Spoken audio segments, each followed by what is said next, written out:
ਵਾਹਿਗੁਰੂ ਸਾਹਿਬ JIO. ਕਲ ਯੁਗ ਕੀ ਸੁਣ ਸਾਧਨਾ, ਕਰਮ ਕਿਰਤ ਕੀ ਚਲੈ ਨ ਕਾਈ। ਬਿਨਾ ਭਜਨ ਭਗਵਾਨ ਕੇ, ਭਾਉ ਭਗਤ ਬਿਨ ਠੌੜ ਨ ਪਾਈ। ਲਹੇ ਕਮਾਣਾ ਏਤ ਜੁਗ, ਪਿਛਲੀ ਜੁਗੀ ਕਰੀ ਕਮਾਈ।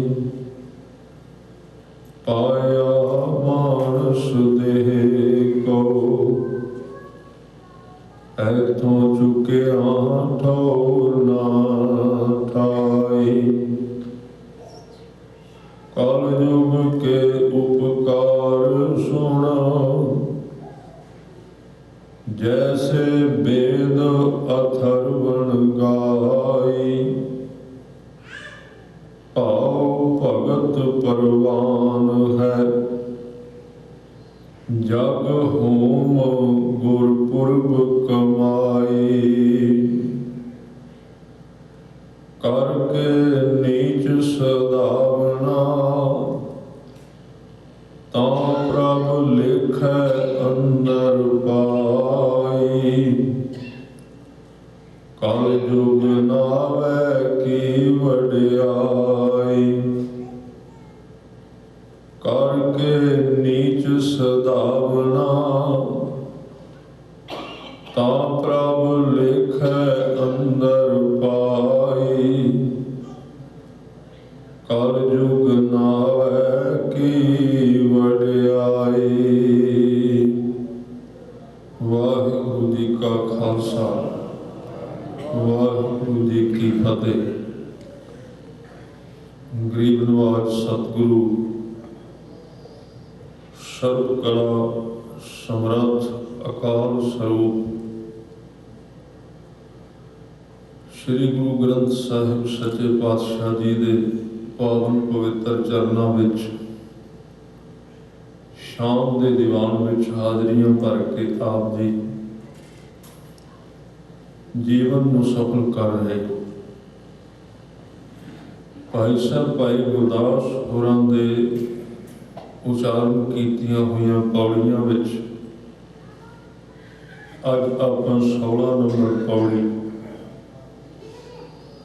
ਜਿਹਦੇ ਵਿੱਚ ਕਲਯੁਗ ਦੀ ਸਾਧਨਾ ਦੇ ਸੰਬੰਧ ਵਿੱਚ ਬਚਨ ਕਹੇ ਗਏ, ਵਿਚਾਰਨ ਦਾ ਯਤਨ ਕਰਾਂਗੇ। ਕਿਉਂਕਿ ਭਾਈ ਗੁਰਦਾਸ ਸਾਹਿਬ ਜਿੱਥੇ ਉਹਨਾਂ ਨੇ ਗੁਰਮਤ ਦੀ ਬਹੁਤ ਵੱਡੀ ਸਰਵੇਖਣ ਕੀਤਾ, ਸਟੱਡੀ ਕੀਤੀ, ਅਭਿਆਸ ਕੀਤਾ, ਇਹਦੇ ਨਾਲ ਨਾਲ ਉਹਨਾਂ ਨੇ ਵੇਦਾਂ ਦਾ, ਉਪਨਿਸ਼ਦਾਂ ਦਾ, ਸ਼ਾਸਤਰਾਂ ਦਾ, ਸਿਮਰਤੀਆਂ ਦਾ ਵੀ ਅਧਿਐਨ ਕੀਤਾ ਹੈ। ਉਹਨਾਂ ਦੇ ਵਿੱਚ ਜੋ ਕੁਝ ਲਿਖਿਆ ਉਸ ਨੂੰ ਚੰਗੀ ਤਰ੍ਹਾਂ ਕੋਖਿਆ, ਫਿਰ ਗੁਰੂ ਸਾਹਿਬ ਦੇ ਉਪਦੇਸ਼ ਨੂੰ ਸਾਹਮਣੇ ਰੱਖ ਕੇ, ਜਿਹਦੇ ਵਿੱਚ ਹਿੰਦੂ ਮਤ ਦੀਆਂ ਕਈ ਅਵਸਥਾਵਾਂ ਕਹੀਆਂ ਗਈਆਂ ਸੀ, ਉਹਨੂੰ ਜੋੜ ਕੇ ਇੱਥੇ ਕਲਯੁਗ, ਸਤਯੁਗ ਇਤਿਹਾਸਿਕ ਯੁੱਗਾਂ ਦੀ ਗੱਲ ਕੀਤੀ ਗਈ ਹੈ।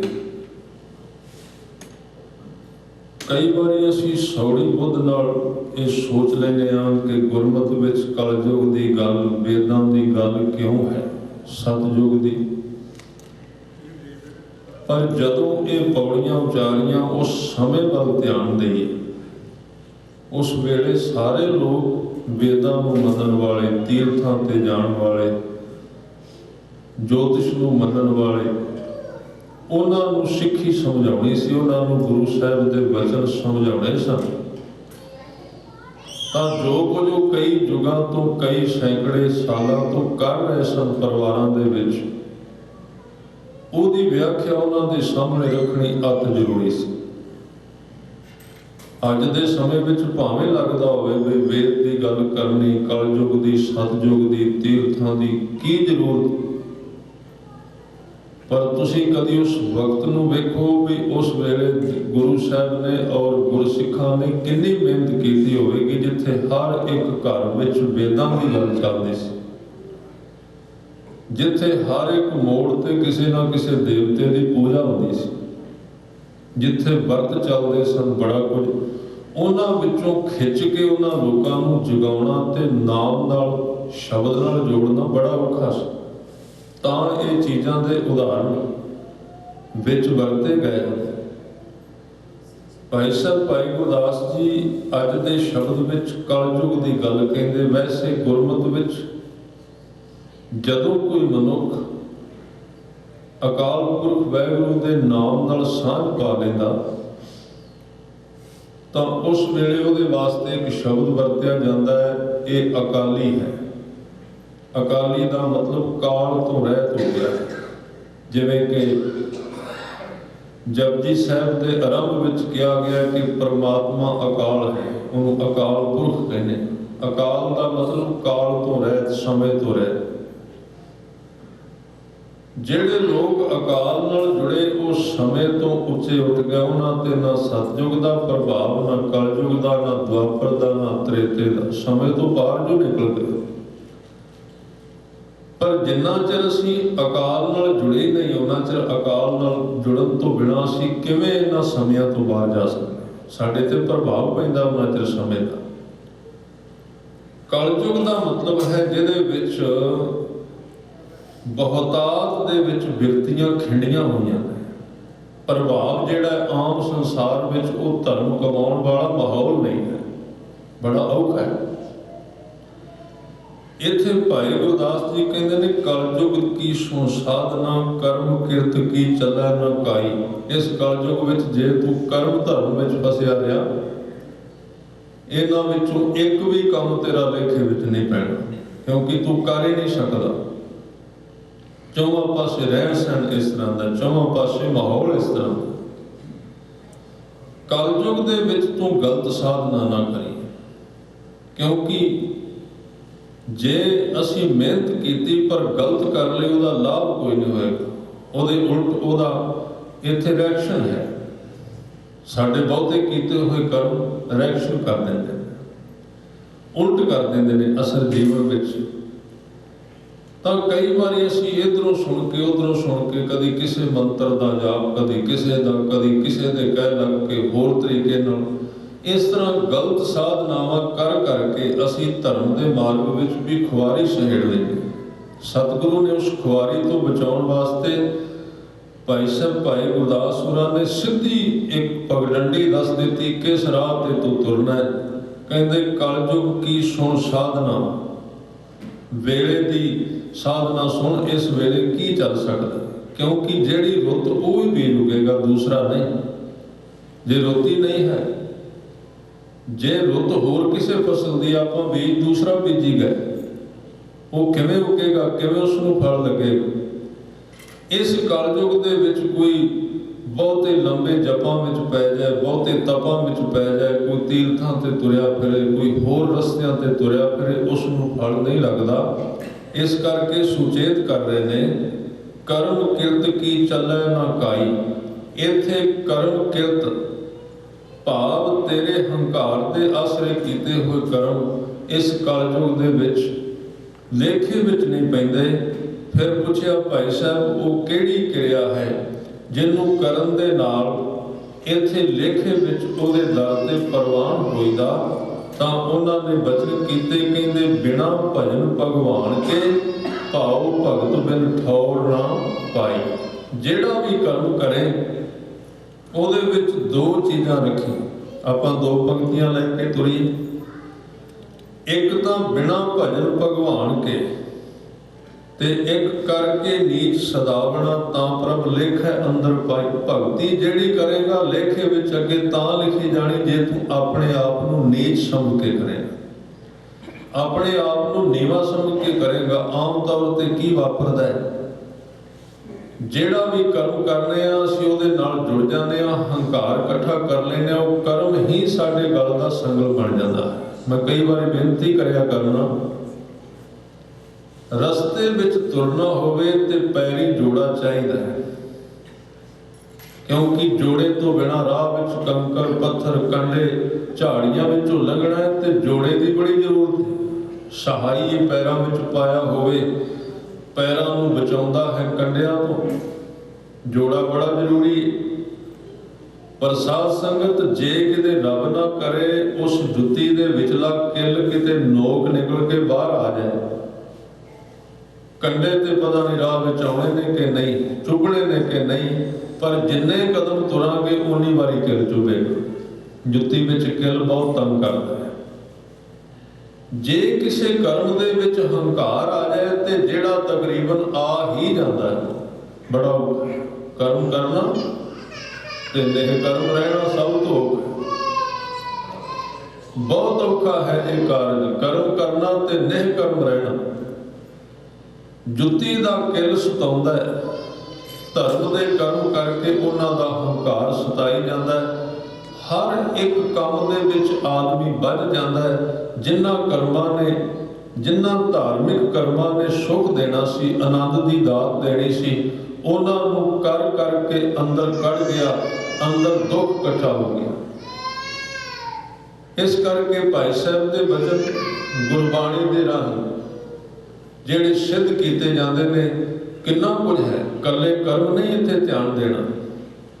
ਕਈ ਵਾਰੀ ਅਸੀਂ, ਹੁਣ ਮੈਂ ਇੱਥੇ ਉਹਨਾਂ ਕਰਮਾਂ ਦੀ ਨਿੰਦਿਆ ਕਰੀ ਜਾਵਾਂਗਾ ਜਿਹੜੇ ਦੂਸਰੇ ਧਰਮਾਂ ਦੇ, ਇੱਥੇ ਸੁਣਨ ਵਾਲਾ ਉਹਨਾਂ ਵਿੱਚੋਂ ਕੋਈ ਵੀ ਨਹੀਂ। ਬੜੇ ਸ਼ਬਦ ਨੇ ਜਿਨ੍ਹਾਂ ਦੀ ਵਿਆਖਿਆ ਕੀਤੀ ਜਾ ਸਕਦੀ ਹੈ। ਤੀਰਥਾਂ ਤੇ ਰਟਨ ਕਰਨਾ ਪਖੰਡ ਹੈ, ਪੱਥਰਾਂ ਦੀ ਪੂਜਾ ਕਰਨੀ ਪਖੰਡ ਹੈ। ਹੋਰ ਕਿੰਨੇ ਦੂਜੇ ਧਰਮਾਂ ਦੇ ਕਰਮ ਨੇ ਜਿਨ੍ਹਾਂ ਨੂੰ ਪਖੰਡ ਲਿਖਿਆ, ਫੁੱਲ ਤੋੜ ਕੇ ਚੜਾਉਣੇ, ਹੋਰ ਕਈ ਚੀਜ਼ਾਂ ਨੇ, ਆਰਤੀਆਂ ਕਰਨੀਆਂ ਇਤਿਆਦਿ। ਉਹਦੇ ਵਿੱਚ ਸਾਨੂੰ ਤੇ ਸਵਾਦ ਆਏਗਾ ਖਿਆਲ ਰੱਖਣਾ, ਕਿਉਂਕਿ ਇਹ ਸਾਡਾ ਮਜ਼ਹਬ ਹੋਰ ਹੈ। ਆਦਮੀ ਦਾ ਮਨ ਹੈ, ਜਦੋਂ ਉਹਦੇ ਵਿਪਰੀਤ ਕਿਸੇ ਦਸ਼ਾ ਦੀ ਨਿੰਦਿਆ ਕੀਤੀ ਜਾਂਦੀ ਉਹਦੇ ਮਨ ਨੂੰ ਸਵਾਦ ਆਉਂਦਾ ਹੈ। ਇਹ ਬੜਾ ਵੱਡਾ ਨੁਕਸ ਹੈ ਧਾਰਮਿਕ ਜਗਤ ਦਾ। ਖਿਆਲ ਸਾਡੇ ਵਿੱਚ ਇਹ ਚੱਲਦਾ ਹੈ। ਤੁਸੀਂ ਕਦੀ ਵੇਖੋਗੇ ਇੱਥੇ ਨਾ ਕੋਈ ਹੱਜ ਵਾਲਾ ਹੁੰਦਾ ਹੈ, ਨਾ ਇੱਥੇ ਕੋਈ ਪੰਡਤ ਹੁੰਦਾ ਹੈ, ਤੇ ਅਸੀਂ ਸਾਰਾ ਘੰਟਾ ਹੱਜ ਵਾਲੇ ਨੂੰ ਤੇ ਪੰਡਤ ਨੂੰ ਇਕੱਠਾ ਕਰਕੇ ਰਗੜੀ ਜਾਂਦੇ। ਉਹਦੇ ਤੇ ਬੈਠੇ ਹੀ ਕੋਈ ਨਹੀਂ, ਇੱਥੇ ਹੈ ਹੀ ਨਹੀਂ। ਪਰ ਉਹਦੇ ਵਿੱਚ ਇੱਕ ਹੋਰ ਘਟਨਾ ਵਾਪਰਦੀ ਹੈ, ਇੱਥੇ ਪੰਡਤ ਤੇ ਇੱਥੇ ਹੈ ਹੀ ਨਹੀਂ, ਨਾ ਹਾਜੀ ਹੈ। ਉੱਥੇ ਇੱਕ ਹੋਰ ਘਟਨਾ ਵਾਪਰਦੀ, ਕਿਉਂਕਿ ਸਾਡੇ ਮਾਈਂਡ ਵਿੱਚ ਭਰਿਆ ਗਿਆ ਵੀ ਉਹ ਸਾਡਾ ਵਿਰੋਧੀ ਹੈ, ਤੇ ਸਾਡੇ ਮਨ ਨੂੰ ਇਹਦੇ ਵਿੱਚੋਂ ਕੰਨਾਂ ਨੂੰ ਰਸ ਆਉਣ ਲੱਗ ਪੈਂਦਾ। ਅਸੀਂ ਕਹਿੰਦੇ ਕਥਾ ਕਮਾਲ ਕਰ ਦਿੱਤੀ, ਸਿਰੇ ਲਾ ਦਿੱਤੀ ਗੱਲ। ਕਿਉਂ? ਪੰਡਤ ਦੇ ਸਾਰੇ ਕਰਮਾਂ ਦੀ ਨਿਖੇਧੀ ਕਰ ਦਿੱਤੀ, ਮੁੱਲਾਂ ਨੂੰ ਬਹੁਤ ਬੁਰਾ ਭਲਾ ਕਿਹਾ ਗਿਆ। ਇਹ ਸਾਡੀ ਅੱਜ ਦੇ ਵਿਚਾਰ ਦਾ ਨੁਕਸ ਹੋ ਗਿਆ, ਕਿਉਂਕਿ ਮਨ ਇੱਕ ਐਸੀ ਚੀਜ਼ ਹੈ, ਉਹ ਆਪਣੇ ਵਿਰੋਧੀ ਦੀ ਨਿੰਦਿਆ ਸੁਣ ਕੇ ਸੁਖੀ ਹੁੰਦਾ ਹੈ। ਪਰ ਅਸੀਂ ਇਸ ਰਾਹ ਤੇ ਤੁਰਨ ਤੋਂ ਗੁਰੇਜ਼ ਕਰਨਾ। ਰਸਤਾ ਕੀ ਹੈ ਕਿ ਟੂਕ ਮਾਤਰ ਦੂਜੇ ਧਰਮਾਂ ਦੇ ਪਖੰਡਾਂ ਦੀ ਗੱਲ ਕਰਕੇ, ਜਿਹੜੇ ਪਖੰਡ ਵਿੱਚ ਅੱਜ ਅਸੀਂ ਪੈ ਗਏ ਹਾਂ, ਉਹਦੀ ਵਿਆਖਿਆ ਇੱਥੇ ਹੋਣੀ ਚਾਹੀਦੀ ਹੈ, ਔਰ ਉਹਦੀ ਵਿਆਖਿਆ ਸਾਨੂੰ ਪਾਉਂਦੀ ਨਹੀਂ। ਇਹੀ ਤੇ ਕਾਰਨ ਹੈ, ਇਹ ਸਾਡਾ ਕਾਰਨ ਹੈ ਕਿ ਅਸੀਂ ਦੂਸਰੇ ਦੀ ਮੰਜੀ ਥੱਲੇ ਤਾਂ ਵੇਖ ਲੈਂਦੇ ਹਾਂ ਕੀ ਹੈ। ਜੇ ਆਪਣੇ ਮੰਜੇ ਥੱਲੇ ਡਾਂਗ ਫੇਰਨ ਦੀ ਵਾਰੀ ਆਉਂਦੀ, ਉਹ ਕਹਿੰਦੇ ਤੇ ਕਥਾ ਹੀ ਪਹਿਲੀ ਵਾਰੀ ਸੁਣੀ, ਪਤਾ ਨਹੀਂ ਕਿੱਥੋਂ ਆ ਗਈ। ਸਵਾਦ ਨਹੀਂ ਹੁੰਦਾ। ਸਵਾਦ ਕਿਵੇਂ ਆਏਗਾ? ਆਪਣੀ ਗੱਲ ਹੁੰਦੀ। ਕਦੀ ਤੁਸੀਂ ਵੇਖਣਾ ਸੰਸਾਰ ਦੇ ਵਿੱਚ, ਪਰਿਵਾਰਾਂ ਵਿੱਚ, ਉਹ ਪਰਿਵਾਰ ਅੱਗੇ ਨਿਕਲ ਜਾਂਦੇ ਨੇ ਜਦੋਂ ਰਾਤ ਨੂੰ ਬਹਿ ਕੇ ਆਪਣੇ ਕੰਮ ਦੀ ਗੱਲ ਕਰਦੇ ਆ, ਅੱਜ ਕੀ ਕੀਤਾ ਹੈ ਤੇ ਕੀ ਨੁਕਸਾਨ, ਕੱਲ੍ਹ ਨੂੰ ਕੀ ਕਰਨਾ। ਪਰ ਜਿਹੜੇ ਬੇਕਾਰ ਲੋਕ, ਉਹ ਕੀ ਕਰਦੇ ਨੇ? ਉਹ ਦੂਜੇ ਦੇ ਪਰਿਵਾਰਾਂ ਦੀਆਂ ਗੱਲਾਂ ਕਰਦੇ ਰਹਿੰਦੇ, ਆਪਣੇ ਪਰਿਵਾਰ ਬਾਰੇ ਨਹੀਂ ਸੋਚਦੇ। ਇਸ ਕਰਕੇ ਜਿਹੜੇ ਅੱਜ ਭਾਈ ਗੁਰਦਾਸ ਜੀ ਬਚਨ ਕਹਿ ਰਹੇ ਨੇ ਵੀ ਸਾਧਨਾ ਸੁਣ ਕੀ ਕਰਨੀ ਹੈ, ਕਿਤੇ ਗਲਤ ਨਾ ਥੱਕ ਜੀ ਆ, ਕਰੀ ਜਾ ਤੁਰੀ ਜਾਏਗਾ, ਕਿਤੇ ਥਕਾਵਟ ਹੀ ਨਾ ਸਹੇੜ ਦੇ, ਕਿਸੇ ਥਾਂ ਤੇ ਪਹੁੰਚਣਾ ਵੀ ਹੈ। ਤਾਂ ਉਸ ਥਾਂ ਤੇ ਬਚਨ ਕੀਤੇ। ਮੈਂ ਬੇਨਤੀ ਕਰ ਰਿਹਾ ਸੀ, ਪਖੰਡ ਸਾਡੇ ਵਿੱਚ ਵੀ ਆ ਸਕਦਾ। ਕਰਮ ਕਾਂਡ ਕੱਲਾ ਇਹ ਨਹੀਂ ਕਿ ਮੂਰਤੀ ਨੂੰ ਪੂਜਣਾ ਹੀ ਕਰਮ ਕਾਂਡ ਹੈ, ਜਾਂ ਤੀਰਥ ਤੇ ਜਾਣਾ, ਜਾਂ ਹੱਜ ਤੇ ਜਾਣਾ, ਜਾਂ ਯੱਗ ਕਰਨੇ, ਜਾਂ ਹੋਮ ਕਰਨੇ। ਗੁਰੂ ਗ੍ਰੰਥ ਸਾਹਿਬ ਜੀ ਦੀ ਬਾਣੀ ਪੜ੍ਹ ਕੇ ਵੇਖੋ, ਉਹਦੇ ਵਿੱਚ ਪਾਠ ਕਰਨਾ ਵੀ ਕਰਮ ਕਾਂਡ ਹੋ ਸਕਦਾ ਹੈ। ਹੁਣ ਗੱਲ ਆਪਣੇ ਵੱਲ ਆਉਣ ਲੱਗੀ, ਖਿਆਲ ਰੱਖੋ। ਪਾਠ ਪੜ੍ਹਿਓ ਔਰ ਵੇਦ ਵਿਚਾਰਿਓ, ਨਿਵਲ ਭੁਯੰਗਮ ਸਾਧੇ, ਪੰਜ ਜਨਾਂ ਸੋ ਸੰਗ ਨਾ ਛੁੱਟ ਗਿਓ, ਅਧਿਕ ਅਹਮ ਬੁੱਧ ਬਾਧੇ। ਗੁਰੂ ਅਰਜਨ ਦੇਵ ਪਾਤਸ਼ਾਹ ਜੀ ਦੀ ਇੱਕ ਅਸ਼ਟਪਦੀ ਬਹੁਤ ਲੰਮੀ, ਉਹਦੇ ਵਿੱਚ ਕਹਿੰਦੇ, ਪਿਆਰੇ ਇਨ ਵਿਦ ਮਿਲਣ ਨਾ ਜਾਈ, ਮੈਂ ਕੀਏ ਕਰਮ ਅਨੇਕਾ, ਹਾਰ ਪਰਿਓ ਸੁਆਮੀ ਕੇ ਦੁਆਰੇ, ਦੀਜੈ ਬੁੱਧ ਵਿਵੇਕ। ਹੋਰ ਥਾਂ ਤੇ ਬਚਨ ਕੀਤੇ।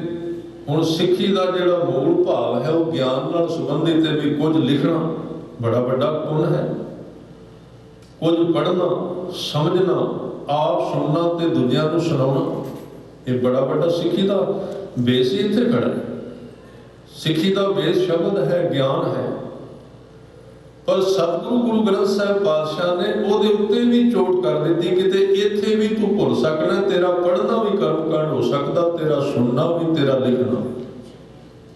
ਔਰ ਇਹਨੂੰ ਰੋਜ਼ ਦੁਹਰਾਇਆ ਜਾਂਦਾ ਹੈ, ਕਿਤੇ ਨਾ ਕਿਤੇ ਲੰਘਦੇ ਆਉਂਦਿਆਂ ਸਾਡੇ ਕੰਨਾਂ ਵਿੱਚ ਪੈਂਦਾ, ਕੀਰਤਨ ਵਿੱਚ, ਆਸਾ ਦੀ ਵਾਰ ਵਿੱਚ, ਲਿਖ ਲਿਖ ਪੜ੍ਹਿਆ ਤੇਤਾ ਕੜਿਆ। ਹੁਣ ਇੱਕ ਪਾਸੇ ਲਿਖਣਾ ਬਹੁਤ ਵੱਡਾ ਪੁੰਨ ਹੈ। ਅੱਜ ਤਾਂ ਬਹੁਤ ਸਾਰੇ ਸਾਧਨ ਆ ਗਏ, ਬਹੁਤ ਸਾਰਾ ਸਾਡੇ ਕੋਲ ਸਿਸਟਮ ਆ ਗਿਆ ਜਿਹਦੇ ਨਾਲ ਅਸੀਂ ਕਈ ਕੁਝ ਲਿਖ ਸਕਦੇ ਹਾਂ। ਪਰ ਅੱਜ ਤੋਂ 100 ਸਾਲ 150 ਸਾਲ ਪਹਿਲਾਂ ਇਹ ਸਾਧ ਸੰਗਤ ਜੀ ਬਹੁਤ ਵੱਡਾ ਪੁੰਨ ਹੁੰਦਾ ਸੀ, ਕਿਉਂਕਿ ਗੁਟਕਾ ਸਾਹਿਬ ਦਾ ਇਸ ਦੀ ਛਪਾਈ ਨਹੀਂ ਸੀ ਹੁੰਦੀ, ਛਾਪੇਖਾਨਾ ਨਹੀਂ ਸੀ ਹੁੰਦਾ। ਉਸ ਵੇਲੇ ਬੜੀ ਵੱਡੀ ਸੇਵਾ ਹੁੰਦੀ ਸੀ ਵੀ ਜਪਜੀ ਸਾਹਿਬ ਦਾ ਗੁਟਕਾ ਹੱਥੀਂ ਲਿਖ ਕੇ ਕਿਸੇ ਸਿੱਖ ਨੂੰ ਦੇਣਾ, ਬੜੀ ਵੱਡੀ ਦਾਤ ਸੀ। ਹੱਥਾਂ ਨਾਲ ਇਹ ਸੇਵਾ ਕਰਨੀ। ਅੱਜ ਤੋਂ ਪਹਿਲਾਂ ਇਹੀ ਸਨ ਸਾਰੇ। ਲਿਖਣਾ ਕਿੰਨਾ ਵੱਡਾ ਪੁੰਨ ਤੇ ਪੜ੍ਹਨਾ ਕਿੰਨਾ ਵੱਡਾ ਪੁੰਨ ਸੀ। ਪਰ ਇਹਦੇ ਉੱਤੇ ਵੀ ਸਤਿਗੁਰਾਂ ਨੇ ਇੱਕ ਸੁਚੇਤ ਕਰ ਦਿੱਤਾ, ਕਹਿੰਦੇ ਲਿਖ ਲਿਖ ਪੜ੍ਹਿਆ ਤੇਤਾ ਕੜਿਆ। ਕੜ ਕਿਉਂ ਗਿਆ? ਕਿਉਂਕਿ ਲਿਖ ਦਿੱਤਾ, ਉਧਰ ਪੁੰਨ ਕੀਤਾ, ਉਧਰ ਚੰਗਿਆਈ ਕੀਤੀ, ਤੇ ਉਧਰ ਆਪਣੇ ਅੰਦਰ ਕਿਹਾ ਵੀ ਮੈਂ ਲਿਖਿਆ, ਮੈਂ ਲਿਖਾਰੀ, ਮੇਰੇ ਵਰਗਾ ਲਿਖਾਰੀ ਕੋਈ ਨਹੀਂ ਹੈ, ਮੇਰੇ ਵਰਗਾ ਪੜ੍ਹਨ ਵਾਲਾ ਕੋਈ ਨਹੀਂ ਹੈ।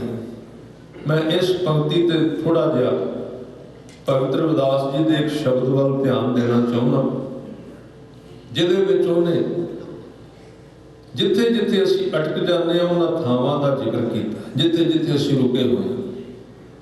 ਕਈ ਪ੍ਰਕਾਰ ਦੀ ਹਉਮੈ ਹੈ, ਤੇ ਭਗਤ ਰਵਿਦਾਸ ਜੀ ਕਹਿੰਦੇ ਕਿ ਜੇ ਤੁਸੀਂ ਲੋਹੇ ਨੂੰ ਕਿਸੇ ਪਾਰਸ ਦੇ ਕੋਲ ਸਾਲਾਂ ਬੱਧੀ ਰੱਖੀ ਰੱਖੋ, ਪਰ ਉਹਨਾਂ ਵਿੱਚ ਗਾਇਬ ਹੋਵੇ, ਇੱਕ ਲੋਹੇ ਦਾ ਟੁਕੜਾ ਹੈ, ਇੱਕ ਪਾਰਸ ਦਾ, ਕਿਉਂਕਿ ਮੰਨਿਆ ਜਾਂਦਾ ਪਾਰਸ ਵਿੱਚ ਸ਼ਕਤੀ ਜੇ ਲੋਹੇ ਦੇ ਨਾਲ ਲਾ ਦਿਓ ਤੇ ਸੋਨਾ ਬਣ ਜਾਂਦਾ ਹੈ।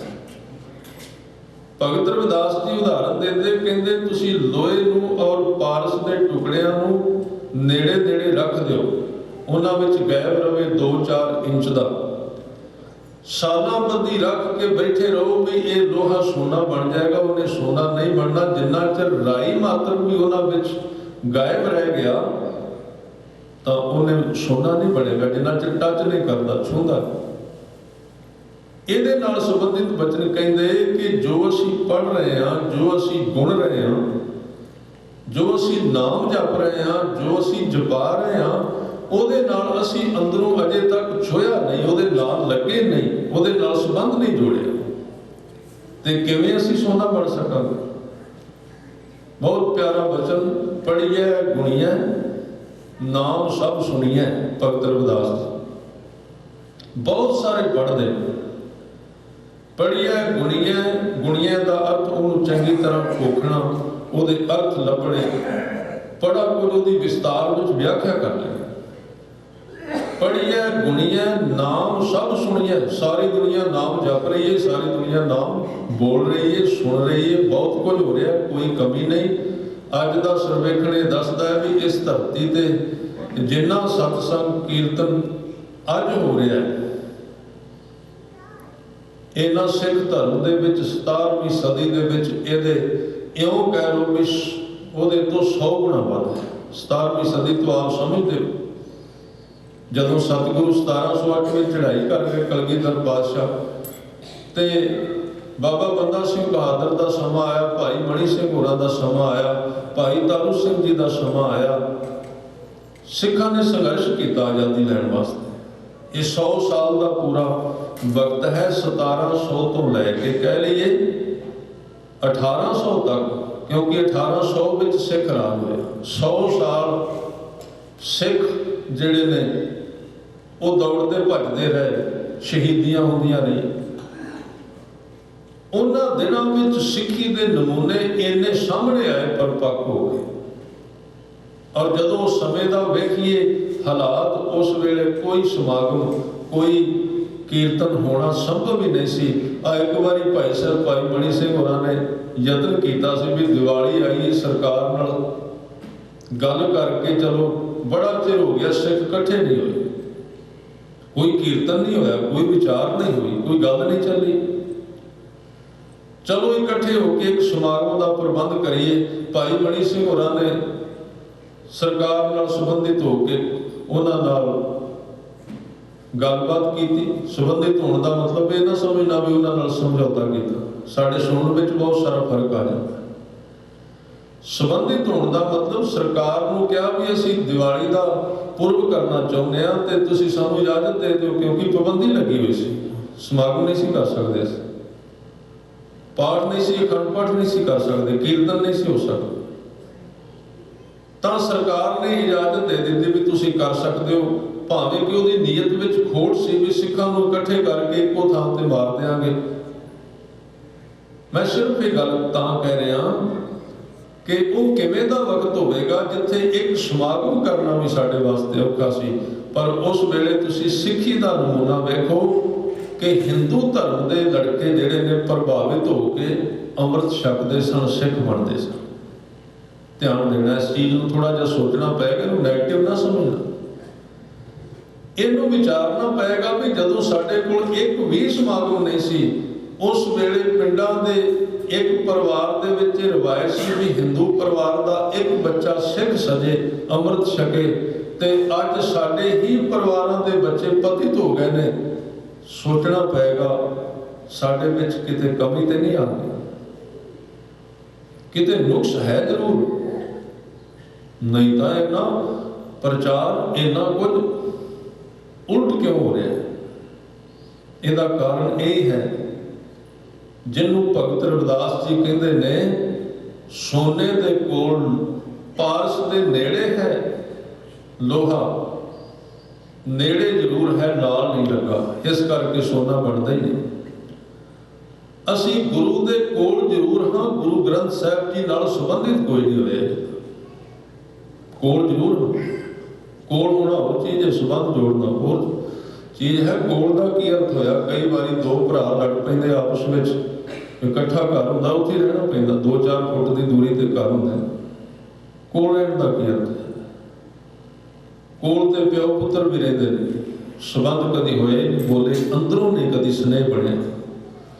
ਕੋਲ ਹੋਣਾ ਚੰਗੀ ਗੱਲ, ਪਰ ਸੰਬੰਧ ਜੋੜਨਾ ਫਿਰ ਕੋਲ ਹੋਣਾ, ਦੋ ਚੀਜ਼ਾਂ ਇਕੱਠੀਆਂ ਹੋ ਜਾਣਗੀਆਂ। ਤਾਂ ਉਹ ਕਹਿੰਦੇ ਨੇ, ਪੜ੍ਹੀਐ ਗੁਣੀਐ ਨਾਮ ਸਭ ਸੁਣੀਐ, ਅਨੁਭਵ ਭਾਉ ਨਾ ਦਰਸੈ। ਜਿਹਨੂੰ ਅੱਜ ਭਾਈ ਗੁਰਦਾਸ ਸਾਹਿਬ ਕਹਿ ਰਹੇ ਨੇ, ਬਿਨਾਂ ਭਜਨ ਭਗਵਾਨ ਦੇ ਭਾਉ ਭਗਤ ਬਿਨ ਠੌਰ ਨਾ ਪਾਈ। ਭਾਵ ਨਹੀਂ ਅੰਦਰ ਪੈਦਾ ਹੁੰਦਾ, ਵਿਚਾਰ ਹੈ। ਦੋ ਚੀਜ਼ਾਂ ਨੇ ਖਿਆਲ ਰੱਖਣਾ। ਮੈਂ ਦੁਪਹਿਰ ਵੀ ਬੇਨਤੀ ਕੀਤੀ ਸੀ, ਵਿਚਾਰ ਇੱਕ ਥਾਂ ਤੱਕ ਸਿਰਫ ਕੰਮ ਕਰ ਸਕਦਾ। ਵਿਚਾਰ ਇੱਕ ਥਾਂ ਤੱਕ, ਜਿਵੇਂ ਕਿਸੇ ਨੂੰ ਸਮਝਾਇਆ ਜਾਏ, ਕੋਈ ਚਾਹਵਾਨ ਹੋਵੇ ਮੈਂ ਪਹਿਲਵਾਨੀ ਕਰਨੀ ਹੈ, ਉਹਨੂੰ ਪਹਿਲਵਾਨੀ ਦੀਆਂ ਨਿਯਮ ਸਮਝਾਏ ਜਾਂਦੇ ਵੀ ਇੰਨੇ ਵਜੇ ਉੱਠਣਾ, ਇਸ ਤਰ੍ਹਾਂ ਸਰੀਰ ਦੀ ਖੁਰਾਕ ਹੈ ਤੇਰੀ, ਇਸ ਤਰ੍ਹਾਂ ਮਾਲਿਸ਼ ਕਰਨੀ ਹੈ, ਇਸ ਤਰ੍ਹਾਂ ਤੂੰ ਇੰਨੀਆਂ ਬੈਠਕਾਂ ਮਾਰਨੀਆਂ ਹਨ, ਇੰਨਾ ਰੇਸ ਲਾਉਣੀ, ਭੱਜਣਾ ਹੈ। ਇਹ ਸਾਰਾ ਕੁਝ ਵਿਚਾਰ ਹੈ। ਇਸ ਤਰ੍ਹਾਂ ਸਾਨੂੰ ਮਾਈਕ ਦੇ ਵਿੱਚੋਂ, ਸਟੇਜ ਤੋਂ ਇਹ ਵਿਚਾਰਤਾ ਦੇ ਦਿੱਤੀ ਜਾਂਦੀ, ਸਿੱਖੀ ਇਸ ਤਰ੍ਹਾਂ ਕਮਾਉਣੀ, ਇਸ ਤਰ੍ਹਾਂ ਕਰਨੀ। ਪਰ ਉਹ ਜਿਹੜਾ ਪਹਿਲਵਾਨ ਬਣਨ ਦਾ ਇੱਛੁਕ ਹੈ, ਉਹ ਆਪਣੇ ਮਨ ਦੇ ਵਿੱਚ ਵਿਚਾਰ ਤੇ ਇਕੱਠੀ ਕਰ ਲੈਂਦਾ ਪਹਿਲਵਾਨ ਬਣਨ ਦੀ। पर वो परत के उन्होंने जिंदगी दे विच फॉलो नहीं करता, उन्होंने उतारता नहीं, वो बैठका नहीं मारता, वो डंड नहीं कढ़दा। किवें ताकत आवे शरीर में? तो साढ़े सज्जन ते अज समझाउण लग पे ने, कहंदे जपना तो है ही नहीं बार बार, ये कहंदे कर्म कांड है। ये इस तरह है जिवें किसी को समझा दे भी पहलवानी वास्ते इन्हें डंड कड्डी देनियां बैठका, परत के कहिए जी ये कर्म कांड है, बैठका ना कढ़नी। जिहड़ी रिपीटिंग है सिख धर्म दे विच शब्द के संबंध नाल, जिथे शब्द दोहराया जाता है उहदे अर्थ कर्म कांड तां होणगे जे उहदे विच प्रेम नहीं है, नहीं तां वो एक तरह की वर्कश है, एक तरह का अभ्यास है। उन्होंने अंदर जदों सुरत विच वार वार शब्द नूं दोहराया जाता है तो सुरत कसरत करदी है, उहदे बल प्रगट हुंदे ने, शक्ति पैदा होंदी है। ते जे असी साध संगत की उसनूं करते नहीं, उसनूं नियम अनुसार नहीं करते, तो उहदे नाल उल्ट असर हो जाता है, विपरीत असर हुंदा। जिवें कोई आदमी खुराक खाई जाए पर उहदा अभ्यास ना करे, कसरत ना करे, उहदे उल्ट असर हो जाते ने। साडे विच शायद जिहड़े कई इस तरह के कारण पैदा हो गए ने, जिन्हां नूं वेख के असी हैरान हो जाते हैं भी ये साडे विच गुरु साहब का उपदेश ही नहीं सी। उसका कारण सिर्फ ये है, उपदेश असी सुन लिया पर जदों कमाया ना तो रिएक्शन हो गया, उल्ट हो गया। तो इस तरह भगत जी कहते अनुभव, अनुभव का मतलब हुंदा तजर्बा। जिन्ना चिर असी किसी चीज़ को तजर्बे विच नहीं लियाउंदे, प्रतीत नहीं करते अंदरों, जिस शब्द को जप रहे हैं उन्होंने ये नहीं प्रतीत करते भी वो मेरे नाल खह रहा है, उन्ना चिर वो शब्द सानू काम नहीं देगा। ख्याल रखो।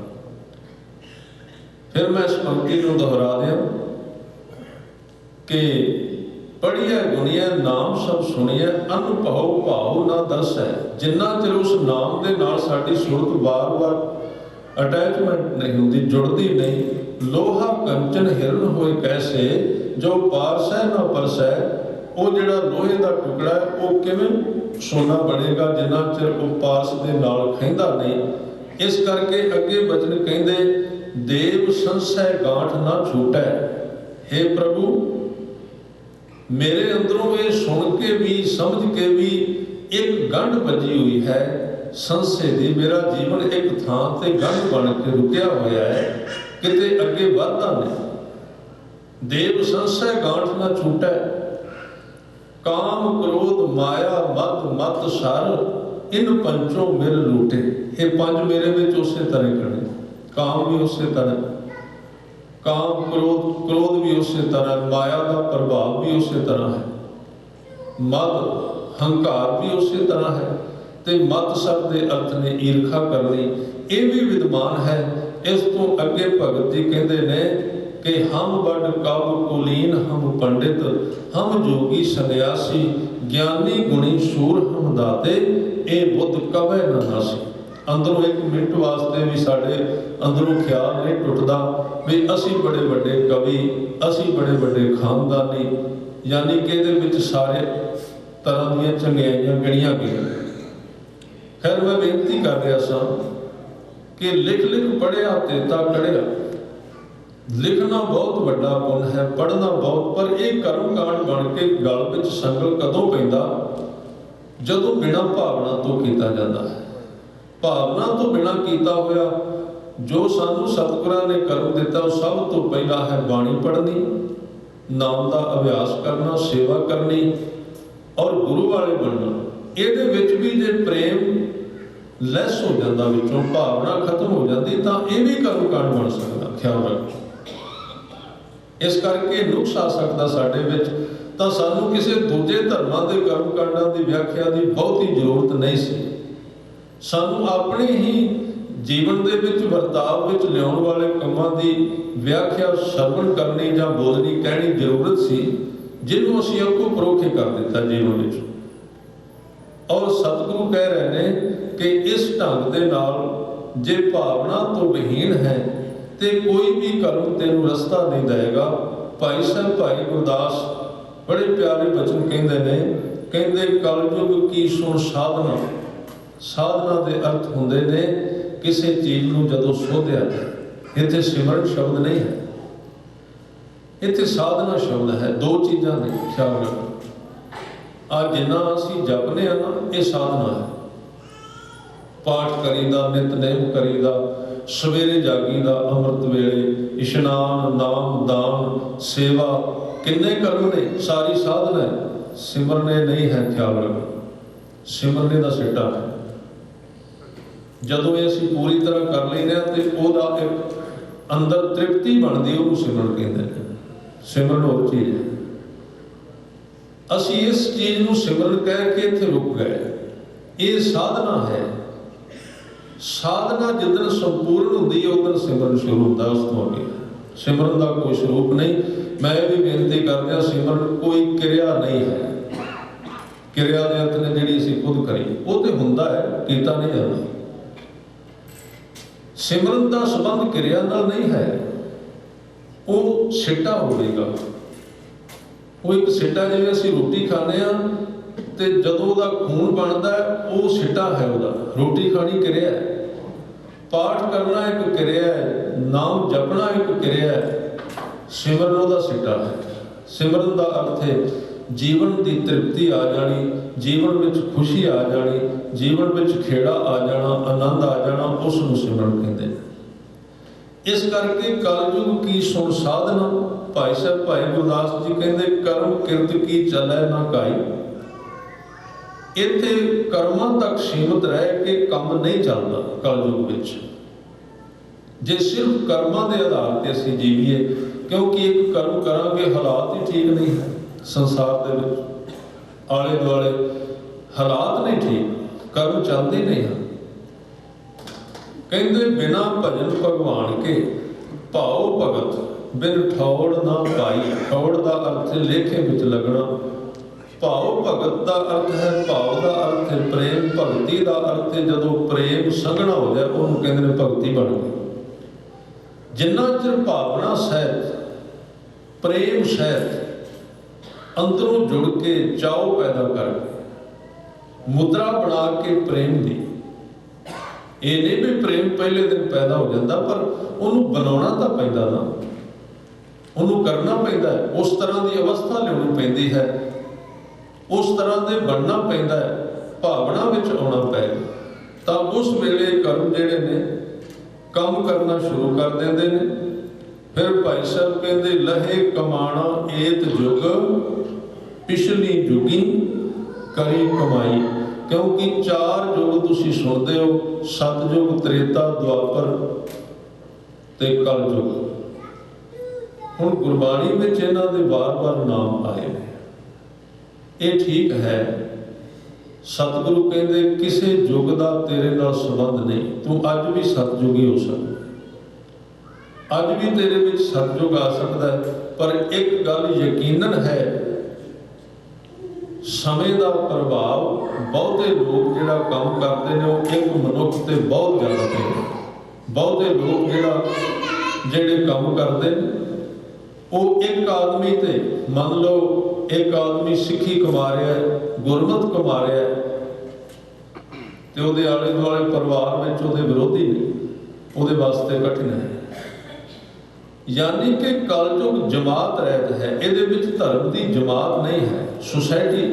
ਇਸ ਕਰਕੇ ਸਤਿਗੁਰੂ ਨੇ ਜਦੋਂ ਸਿੱਖ ਧਰਮ ਦੀ ਨੀਂਹ ਰੱਖੀ ਨਾ, ਉਦੋਂ 2 ਚੀਜ਼ਾਂ ਤੇ ਰੱਖੀ। ਉਹ ਕਿਹੜੀਆਂ ਸਨ? ਇੱਕ ਗੁਰਬਾਣੀ ਤੇ ਦੂਸਰੀ ਸੰਗਤ। ਕਿਉਂਕਿ ਸਤਿਗੁਰਾਂ ਨੂੰ ਪਤਾ ਸੀ ਜਿੰਨਾ ਚਿਰ ਸੰਗਤ ਵਿੱਚ ਨਾ ਆਵੇਗਾ ਸਿੱਖ, ਉਹਨਾਂ ਚਿਰ ਇਹਦੇ ਵਿੱਚ ਯਕੀਨ ਪੱਕਾ ਨਹੀਂ ਹੋਵੇਗਾ। ਸੁਸਾਇਟੀ ਤੋਂ ਬਿਨਾਂ ਇਹ ਟੁੱਟ ਸਕਦਾ, ਕਦੇ ਟੁੱਟੇਗਾ ਨਾ। ਤੇ ਜਿੱਥੇ ਇਹਨੂੰ ਸ਼ੁਰੂ ਕਰਾਇਆ ਸੀ ਉੱਥੇ ਪੱਥਰ ਜਿਹਾ ਬਣ ਕੇ ਬੈਠਾ ਹੋਇਆ, ਵਿਕਾਸ ਨਹੀਂ ਹੋਵੇਗਾ ਦਾ ਧਰਮ। ਸੁਸਾਇਟੀ ਤੋਂ ਬਿਨਾਂ ਕਦੇ ਵੀ ਕੋਈ ਇਸ ਸਮੇਂ ਵਿੱਚ ਧਾਰਮਿਕ ਨਹੀਂ ਹੋ ਸਕਦਾ, ਸੰਗਤ ਤੋਂ ਬਿਨਾਂ। ਜਿੰਨਾ ਚਿਰ ਉਹਦੀ ਸੰਗਤ ਨਹੀਂ, ਸੁਸਾਇਟੀ ਨਹੀਂ, ਅੱਗੇ ਨਹੀਂ ਵਧੇਗਾ। ਤਾਂ ਇਸ ਯੁੱਗ ਦੇ ਅੰਦਰ ਜਿਹੜਾ ਸਭ ਤੋਂ ਜ਼ਿਆਦਾ ਪ੍ਰਭਾਵ ਹੈ, ਸਤਿਗੁਰੂ ਨੇ ਜਿਹੜਾ ਪ੍ਰਮੁੱਖ ਸਾਨੂੰ ਕਰਮ ਦਿੱਤਾ ਹੈ, ਉਹ ਹੈ ਸੁਸਾਇਟੀ, ਉਹ ਹੈ ਸੰਗਤ ਵਿੱਚ ਰਹਿਣਾ। ਇਕੱਲੇ ਇੱਥੇ ਸੰਗਤ ਨਹੀਂ, ਜਿਵੇਂ ਆਪਾਂ ਗੁਰਦੁਆਰਾ ਸਾਹਿਬ, ਇਹ ਤਾਂ ਸਮਾਂ ਘੱਟ ਵੱਧ ਵੀ ਸਕਦਾ ਹੈ। ਸੰਗਤ ਦਾ ਤੇ ਜਿਸ ਥਾਂ ਤੇ ਤੁਸੀਂ ਕੰਮ ਕਰਦੇ ਹੋ ਉੱਥੇ ਤੁਹਾਡਾ 2, 4, 5 ਗੁਰਸਿੱਖਾਂ ਦਾ ਗਰੁੱਪ ਹੋਣਾ ਚਾਹੀਦਾ, ਤਾਂ ਕਿ ਤੁਸੀਂ ਆਪਣੀ ਜਿਹੜੇ ਮਨ ਦੇ ਬਲਬਲੇ ਨੇ ਇੱਕ ਦੂਜੇ ਨਾਲ ਸਾਂਝੇ ਕਰ ਸਕੋ। ਜਿੱਥੇ ਕਿਤੇ ਮਨ ਵਿੱਚ ਕਚਿਆਈ ਆਈ ਉਸ ਨੂੰ ਇੱਕ ਦੂਜੇ ਨਾਲ ਸਾਂਝ ਪਾ ਕੇ ਅਸੀਂ ਕੱਢ ਸਕਦੇ, ਪਰਪੱਕ ਕਰ ਸਕਦੇ। ਤਾਂ ਜਿਹੜੇ ਲੋਕ ਸੰਗਤ ਵਿੱਚ ਰਹਿੰਦੇ ਨੇ ਇਸ ਯੁੱਗ ਦੇ ਅੰਦਰ, ਹੁਣ ਸਤਿਯੁਗ ਦਾ ਪ੍ਰਭਾਵ, ਹੁਣ ਜਿਹੜੇ ਤੇ ਲੋਕ ਪਰਪੱਕ ਹੋ ਗਏ, ਜਿਨ੍ਹਾਂ ਨੂੰ ਤੇ ਪਰਵਾਹ ਹੀ ਕੋਈ ਨਹੀਂ, ਭਾਵੇਂ ਆਲੇ ਦੁਆਲੇ ਕਿੰਨੇ ਲੋਕ ਕੁਕਰਮੀ ਆ ਜਾਣ, ਬਹੁਤ ਥੋੜੇ ਨੇ, ਜਿਵੇਂ ਜਿਨ੍ਹਾਂ ਦਾ ਜ਼ਿਕਰ ਗੁਰੂ ਗ੍ਰੰਥ ਸਾਹਿਬ ਵਿੱਚ ਆਉਂਦਾ ਹੈ ਕਿ ਚੰਦਨ ਦੇ ਰੁੱਖ ਦੇ ਦੁਆਲੇ ਕਿੰਨੇ ਸੱਪ ਵਲੇਟੇ ਹੁੰਦੇ ਨੇ, ਕਿੰਨੇ ਸੱਪ ਉਹਦੇ ਆਲੇ ਦੁਆਲੇ, ਕਿਉਂਕਿ ਉਹ ਠੰਡਾ ਹੁੰਦਾ। ਸੱਪ ਦੇ ਸਿਰ ਵਿੱਚ ਜ਼ਹਿਰ ਹੁੰਦੀ, ਉਹ ਗਰਮੀ ਨਾਲ ਸਿਰ ਖੌਲਦਾ, ਇਸ ਕਰਕੇ ਉਹ ਚੰਦਨ ਦੇ ਆਲੇ ਦੁਆਲੇ ਆ ਕੇ ਆਪਣਾ ਸਿਰ ਚੰਦਨ ਦੇ ਬੂਟੇ ਨਾਲ ਲਾਉਂਦਾ, ਉਹਨੂੰ ਠੰਡ ਮਿਲਦੀ। ਉਹਦੇ ਚੰਦਨ ਦੀ ਸ਼ਕਤੀ ਹੈ ਨਾ। ਉਹਨੂੰ ਕਬੀਰ ਸਾਹਿਬ ਕਹਿੰਦੇ ਸੰਤ ਨਾ ਛਾੜੈ ਸੰਤਈ ਜੋ ਕੋਟਕ ਮਿਲਾਇਆ ਸੰਤ, ਜਿਹਦੇ ਅੰਦਰ ਇੱਕ ਗਹਿਰੇ ਥਾਂ ਤੇ ਪਰਪੱਕਤਾ ਆ ਗਈ, ਜਿਹਦੇ ਤੇ ਕਿਰਪਾ ਹੋ ਗਈ, ਅੰਦਰ ਨਾਮ ਟਿਕ ਗਿਆ। ਮੈਂ ਬੇਨਤੀ ਕਰਾਂ, ਉਹਨੂੰ ਸੰਗਤ ਦੀ ਜ਼ਰੂਰਤ ਨਹੀਂ ਹੈ, ਭਾਵੇਂ ਉਹ ਕਰਦਾ ਹੈ। ਇਹਦੇ ਅਰਥ ਇਹ ਨਾ ਕਰਨਾ ਵੀ ਸੰਗਤ ਦੀ ਲੋੜ ਨਹੀਂ। ਉਹ ਇੰਨਾ ਪਰਪੱਕ ਹੋ ਗਿਆ ਕਿ ਉਹ ਚੰਦਨ ਦਾ ਬੂਟਾ ਹੋ ਗਿਆ, ਭਾਵੇਂ ਉਹਦੇ ਦੁਆਲੇ ਅੱਗ ਬਾਲ ਦਿਓ, ਉਹਦੀ ਠੰਡ ਨੂੰ ਖੋਇਆ ਨਹੀਂ ਜਾ ਸਕਦਾ। ਸਭ ਉਹਦੀ ਠੰਡ ਨੂੰ ਗਵਾ ਨਹੀਂ ਸਕਦੇ। ਸੰਤ ਨਾ ਛਾੜੈ ਸੰਤਈ ਜੋ ਕੋਟਕ ਮਿਲੈ ਅਸੰਤ, ਜੋ ਮਲਾਗਰ ਭਯੰਗਮ ਵੇੜਿਓ। ਮਲਾਗਰ ਕਹਿੰਦੇ ਚੰਦਨ ਦੇ ਬੂਟੇ ਨੂੰ, ਭਯੰਗਮ ਦਾ ਅਰਥ ਹੈ ਸੱਪ। ਜਿਵੇਂ ਉਸ ਬੂਟੇ ਨੂੰ ਸੱਪਾਂ ਨੇ ਵੇੜਿਆ ਹੋਇਆ, ਤਾਂ ਸੀਤਲਤਾ ਨਾ ਤਜੰਤ, ਪਰ ਉਹ ਆਪਣੀ ਸੀਤਲਤਾ, ਆਪਣੇ ਸੁਭਾਅ ਨੂੰ ਨਹੀਂ ਛੱਡਦਾ। ਇਸ ਤਰ੍ਹਾਂ ਜਿਸ ਗੁਰਮੁਖ ਦੇ ਮਨ ਵਿੱਚ ਗੁਰੂ ਕੀ ਬਖਸ਼ਿਸ਼ ਟਿਕ ਗਈ, ਉਹਨੂੰ ਤਾਂ ਇਕੱਲੇ ਛੱਡ ਦਿਓ ਜਿੱਥੇ ਮਰਜੀ, ਉਹਨੂੰ ਜਿੱਥੇ ਮਰਜੀ ਕੁਸੰਗ ਵਿੱਚ, ਕੁਸੰਗਤ ਵਿੱਚ, ਜਿੱਥੇ ਮਰਜੀ ਭੇਜ ਦਿਓ, ਅੰਦਰ ਇੱਕ ਥਾਂ ਬਣ ਗਈ। ਹੁਣ ਉਹਨੂੰ ਹਿਲਾਇਆ ਨਹੀਂ ਜਾ ਸਕਦਾ। ਪਰ ਜਿਹੜੇ ਅਸੀਂ ਆਮ ਲੋਕ ਹਾਂ, ਜਿਨ੍ਹਾਂ ਦੇ ਵਿੱਚ ਅਜੇ ਕਚਿਆਈ ਹੈ, ਕਮਜ਼ੋਰੀ ਹੈ, ਵਿਚਾਰ ਕੱਚੇ ਨੇ, ਜੇ ਅਸੀਂ ਉਹਨਾਂ ਦੀ ਰੀਸ ਕਰਕੇ ਸੋਚਿਆ ਕਿ ਅਸੀਂ ਵੀ ਉਸ ਹਿਸਾਬ ਦੇ ਨਾਲ ਚਲੇ ਜਾਵਾਂਗੇ, ਸਾਡੇ ਮਨ ਦੇ ਵਿੱਚ ਬਹੁਤ ਸਾਰੀਆਂ ਕਚਿਆਈਆਂ। ਇਸ ਕਰਕੇ ਸਾਨੂੰ ਸੰਗਤ ਦੀ ਓਟ ਵਿੱਚ, ਸੰਗਤ ਦੇ ਕਿਲੇ ਵਿੱਚ ਰਹਿਣਾ ਚਾਹੀਦਾ। ਇਸ ਕਰਕੇ ਕਲਯੁਗ ਵਿੱਚ, ਕਲਯੁਗ ਦਾ ਮਤਲਬ ਹੈ, ਵੈਸੇ ਇਹਦੇ ਅਰਥ ਆਪੋ ਆਪਣੇ ਢੰਗ ਦੇ ਨਾਲ ਕੀਤੇ। ਕਲਯੁਗ ਦਾ ਮਤਲਬ ਹੈ ਕਲਾ ਦਾ ਯੁੱਗ। ਕਲਾ ਦਾ ਮਤਲਬ ਹੈ ਤਰੀਕੇ ਦਾ ਯੁੱਗ। ਇਹਦੇ ਵਿੱਚ ਜ਼ੋਰ ਲਾਉਣ ਨਾਲ ਕੁਝ ਵੀ ਹੱਥ ਨਹੀਂ ਆਉਂਦਾ। ਕਲਾ ਦਾ ਅਰਥ ਹੈ ਤਰੀਕਾ, ਜੁਗਤ, ਢੰਗ। ਇਹਦੇ ਅੰਦਰ ਜਿਹੜੀ ਬਹੁਤਾਤ ਹੈ ਨਾ, ਉਹਦੇ ਵਿੱਚ ਕੋਈ ਧਾਰਮਿਕ ਬਣਨ ਦੀ ਸੰਭਾਵਨਾ ਨਹੀਂ। ਤੁਸੀਂ ਸੰਸਾਰ ਵਿੱਚ ਵਿਚਰ ਕੇ ਵੇਖੋ, ਭੱਜ ਦੌੜੀ ਇੰਨੀ ਹੈ। ਜਿਹੜੇ ਲੋਕ ਧਾਰਮਿਕ ਸਨ, ਧਰਮ ਦਾ ਪਹਿਲਾ ਸਭ ਤੋਂ ਪੁਆਇੰਟ ਹੈ ਕਿ ਜੀਵਨ ਦੀਆਂ ਲੋੜਾਂ ਜਿਹੜੀਆਂ ਨੇ ਹੱਦਬੰਦੀ ਵਿੱਚ ਆ ਜਾਣ। ਜਿਹਨੇ ਗੁਰੂ ਗ੍ਰੰਥ ਸਾਹਿਬ ਜੀ ਦੀ ਬਾਣੀ ਅਨੁਸਾਰ ਜੀਵਨ ਕਮਾਉਣਾ ਹੈ, ਨਾਮ ਜਪਣਾ ਹੈ, ਸਿੱਖੀ ਕਮਾਉਣੀ, ਉਹਦਾ ਸਭ ਤੋਂ ਪਹਿਲਾ ਇੱਕ ਹੈ ਪੁਆਇੰਟ ਕਿ ਜੀਵਨ ਦੀਆਂ ਲੋੜਾਂ ਸੀਮਿਤ ਹੋ ਜਾਣ, ਜਿਹੜੀਆਂ ਅੱਜ ਦੇ ਸਮੇਂ ਵਿੱਚ ਤਕਰੀਬਨ ਨਹੀਂ ਹੋ ਸਕਦੀਆਂ। ਜੇ ਕੋਈ ਕਰਨੀਆਂ ਵੀ ਚਾਹੇ, ਭੱਜ ਦੌੜ ਇਤਨੀ ਹੈ, ਜ਼ਰੂਰਤਾਂ ਇੰਨੀਆਂ ਨੇ, ਲੋੜਾਂ ਇੰਨੀਆਂ ਵੱਧ ਗਈਆਂ, ਆਪ ਵਧਾਈਆਂ ਨੇ, ਸੁਸਾਇਟੀ ਨੇ ਵਧਾ ਦਿੱਤੀਆਂ ਇਕੱਠੇ ਹੋ ਕੇ। ਹੁਣ ਇੱਕ ਸਪੀਡ ਜਾ ਰਹੀ, ਜੇ ਉਸ ਸਪੀਡ ਦੇ ਨਾਲ ਤੁਸੀਂ ਨਹੀਂ ਤੁਰਦੇ, ਤੁਹਾਡਾ ਪਰਿਵਾਰ ਗਿਆ, ਬੱਚੇ ਭਟਕ ਗਏ, ਉਹ ਕਿੱਧਰ ਜਾਣਗੇ? ਉਹਨਾਂ ਨੂੰ ਨਾਲ ਖੜੇ ਉਸ ਰੇਸ ਦੇ ਵਿੱਚ ਖੜੇ ਕਰਨਾ। ਤਾਂ ਕਲਯੁਗ ਦੇ ਅਰਥ ਨੇ ਜਿੱਥੇ ਚਾਹੁੰਦੇ ਹੋਏ ਵੀ ਮਨੁੱਖ ਸੰਤੋਖੀ ਨਹੀਂ ਹੋ ਸਕਦਾ। ਚਾਹੁੰਦੇ ਹੋਏ ਉਹਦੇ ਕੋਈ ਬਿਰਲਾ ਹੋਇਆ ਨਾ ਜਿਹੜਾ ਬਿਲਕੁਲ ਹੀ ਸਿੱਟ ਕੇ ਸਾਈਡ ਤੇ ਹੋ ਜਾਏ, ਜਿਹੜਾ ਉਹ ਬਹੁਤ ਘੱਟ ਨੇ, ਥੋੜੇ ਆਮ ਬੰਦੇ ਦੀ ਗੱਲ ਕਰ ਰਹੇ। ਉਹ ਨਾਲ ਭੱਜਦਾ, ਨਾਲ ਦੌੜਦਾ, ਪਰ ਜਿਹੜਾ ਆਦਮੀ ਕਦੀ ਖੜਾ ਹੋ ਕੇ ਵੇਖ ਲੈਂਦਾ ਵੀ ਭੱਜਣ ਵਾਲੇ ਵੀ ਪਰਤ ਕੇ ਉੱਥੇ ਆਉਂਦੇ ਨੇ ਜਿੱਥੇ ਮੈਂ ਖੜਾ, ਜਾਂਦੇ ਕਿਤੇ ਵੀ ਨਹੀਂ। ਦੌੜਨ ਵਾਲੇ ਕਿਤੇ ਵੀ ਨਹੀਂ ਗਏ, ਦੌੜ ਕੇ ਥੱਕ ਕੇ ਡਿੱਗ ਪਏ ਉੱਥੇ ਆ। ਉਹ ਫਿਰ ਰੁਕ ਜਾਂਦਾ ਹੈ ਤੇ ਜੀਵਨ ਦੀਆਂ ਲੋੜਾਂ ਨੂੰ ਹੀ ਆਧਾਰ ਬਣਾਉਂਦਾ ਹੈ। ਮਾਇਕੀ ਤੌਰ ਤੇ, ਪਦਾਰਥਵਾਦ ਦੇ ਤੌਰ ਤੇ ਸਰੀਰ ਦੀਆਂ ਲੋੜਾਂ ਨੂੰ ਹੀ ਸਿਰਫ ਜ਼ਰੂਰਤ ਸਮਝ ਲੈਂਦਾ ਹੈ। ਸੰਤੋਖ ਦੇ ਸਰੋਵਰ ਵਿੱਚ ਇਸ਼ਨਾਨ ਕਰ ਲੈਂਦਾ ਹੈ। ਤਾਂ ਫਿਰ ਉਹ ਧਰਮ ਕਮਾਏਗਾ ਤਾਂ ਬਹੁਤ ਜਲਦੀ ਕਾਮਯਾਬ ਹੋਵੇਗਾ। ਨਹੀਂ ਤਾਂ ਕਿਸੇ ਸਾਧਨਾ ਕਰਨ ਵਾਲੇ ਨੇ ਕਈ ਸਾਲਾਂ ਤੋਂ ਕਰ ਰਿਹਾ ਸੀ ਤੇ ਆਪਣੇ ਖੂਹ ਤੇ ਬੈਠਾ ਹੋਇਆ, ਮੱਥੇ ਤੇ ਹੱਥ ਰੱਖ ਕੇ ਬੈਠਾ ਸੀ, ਥੱਕਿਆ ਹੋਇਆ ਸੀ ਕਰ ਕਰਕੇ ਧਰਮ ਦੇ ਬਹੁਤ ਸਾਰੇ ਕਾਰਜ ਜਿਹੜੇ ਆਉਣ ਵਾਲੇ ਹੁੰਦੇ ਸਨ ਉਹ ਵੀ ਹੋਰ ਦੱਸ ਜਾਂਦੇ ਸਨ, ਪੰਡਾ ਬਣ ਕੇ ਇਹ ਕਰਿਆ ਕਰੋ ਜੀ, ਇਹ ਕਰਿਆ ਕਰੋ। ਉਹ ਵਿਚਾਰਾ ਥੱਕਿਆ ਹੋਇਆ ਸੀ ਕਰ ਕਰਕੇ ਸਾਰਾ ਕੁਝ। ਤਾਂ ਉੱਥੋਂ ਇੱਕ ਕੋਈ ਜੁੜਿਆ ਹੋਇਆ ਪੁਰਸ਼ ਲੰਘਿਆ, ਉਹਨੇ ਵੇਖਿਆ ਵੀ ਇਹ ਖੂਹ ਤੇ ਬਹੁਤ ਨਿਰਾਸ਼ ਆਦਮੀ ਧਰਮੀ ਲੱਗਦਾ। ਕੋਲੋਂ ਦੀ ਗੁਜ਼ਰ ਰਿਹਾ ਸੀ, ਉਹਨੇ ਅੱਖ ਚੁੱਕੀ ਤੇ ਉਸ ਸਾਧੂ ਨੇ ਵੇਖ ਕੇ ਉਹਦਾ ਚਿਹਰਾ ਉਹਨੂੰ ਤਰਸ ਆ ਗਿਆ, ਖੜਾ ਹੋ ਗਿਆ। ਉਹਨੇ ਨਮਸਕਾਰ ਕੀਤੀ, ਗੱਲਬਾਤ ਚੱਲੀ। ਉਹਨੇ ਪੁੱਛਿਆ ਤੂੰ ਥੱਕਿਆ ਹੋਇਆ ਕਿਉਂ ਹੈ? ਤੇਰਾ ਚਿਹਰਾ ਕਿਉਂ ਥਕਾਵਟ ਵਿੱਚ ਹੈ? ਤੂੰ ਧਾਰਮਿਕ ਵਿਅਕਤੀ ਲੱਗਦਾ, ਤੈਨੂੰ ਥਕਾਵਟ ਕਿਉਂ ਹੈ? ਉਹਨੇ ਕਿਹਾ ਥਕਾਵਟ ਤਾਂ ਹੈ ਸਾਰੇ ਕਰਮ ਮੈਂ ਉਸੇ ਤਰ੍ਹਾਂ ਕੀਤੇ ਜਿਵੇਂ ਜਿਵੇਂ ਮੈਨੂੰ ਲੋਕ ਦੱਸਦੇ ਰਹੇ, ਪਰ ਮੈਨੂੰ ਕੋਈ ਅੰਦਰੋਂ ਟਿਕਾਣਾ ਨਹੀਂ ਮਿਲਿਆ, ਕੋਈ ਪ੍ਰਾਪਤੀ ਰਸ ਨਹੀਂ ਆਇਆ। ਮੈਨੂੰ ਇਹਦੇ ਬਾਰੇ ਕੁਝ ਦੱਸੋ, ਮੈਂ ਹੋਰ ਕੀ ਕਰਾਂ? ਸਾਧੂ ਸੀ ਥੋੜਾ ਜਿਹਾ ਵਿਗਿਆਨਕ, ਖੂਹ ਦੇ ਕਿਨਾਰੇ ਤੇ ਖੜਾ ਹੋ ਗਿਆ। ਕੋਲ ਇੱਕ ਬਾਲਟੀ ਪਈ ਸੀ। ਕਹਿੰਦਾ ਮੈਨੂੰ ਪਾਣੀ ਕੱਢ ਕੇ ਪਿਆ। ਉਹਨੇ ਵਿੱਚ ਰੱਸਾ ਬੰਨਿਆ, ਬਾਲਟੀ ਲਮਕਾ ਦਿੱਤੀ, ਪਾਣੀ ਕੱਢਿਆ। ਸਾਧੂ ਨੇ ਇੱਕ ਘੁੱਟ ਪੀ ਲਿਆ। ਕਹਿੰਦਾ ਬਾਲਟੀ ਖੋਲ ਦੇ। ਇੱਕ ਬਾਲਟੀ ਕੋਲ ਪੁਰਾਣੀ ਪਈ ਸੀ ਜਿਹਦਾ ਥੱਲਾ ਟੁੱਟਿਆ ਹੋਇਆ ਸੀ, ਛੇਕ ਨਿਕਲੇ ਹੋਏ ਸੀ। ਕਹਿੰਦੇ ਹੁਣ ਇਹਨੂੰ ਬੰਨ। ਉਹਦਾ ਥੱਲਾ ਟੁੱਟਾ ਸੀ, ਆਧਾਰ ਟੁੱਟਾ ਹੋਇਆ ਸੀ। ਇਹਨੂੰ ਬੰਨ, ਇਸ ਰੱਸੇ ਨਾਲ ਦੂਸਰੀ ਖੋਲ ਦੇ, ਇਹਨੂੰ ਲਮਕਾ ਪਾਣੀ ਵਿੱਚ। ਉਹਨੇ ਕਿਹਾ ਪਾਣੀ ਵਿੱਚ ਕੀ ਲਮਕਾਉਣੀ ਹੈ? ਇਹਦੇ ਨਾਲ ਪਾਣੀ ਥੋੜੀ ਨਿਕਲੇਗਾ, ਇਹਦੇ ਸੁਰਾਖ ਬੜੇ ਨੇ, ਇਸ ਬਾਲਟੀ ਵਿੱਚ ਪੁਰਾਣੀ ਸਿੱਟੀ ਹੋਈ ਹੈ, ਟੁੱਟੀ ਹੈ। ਕਹਿੰਦੇ ਤੂੰ ਵਗਾ ਤਾਂ ਸਹੀ।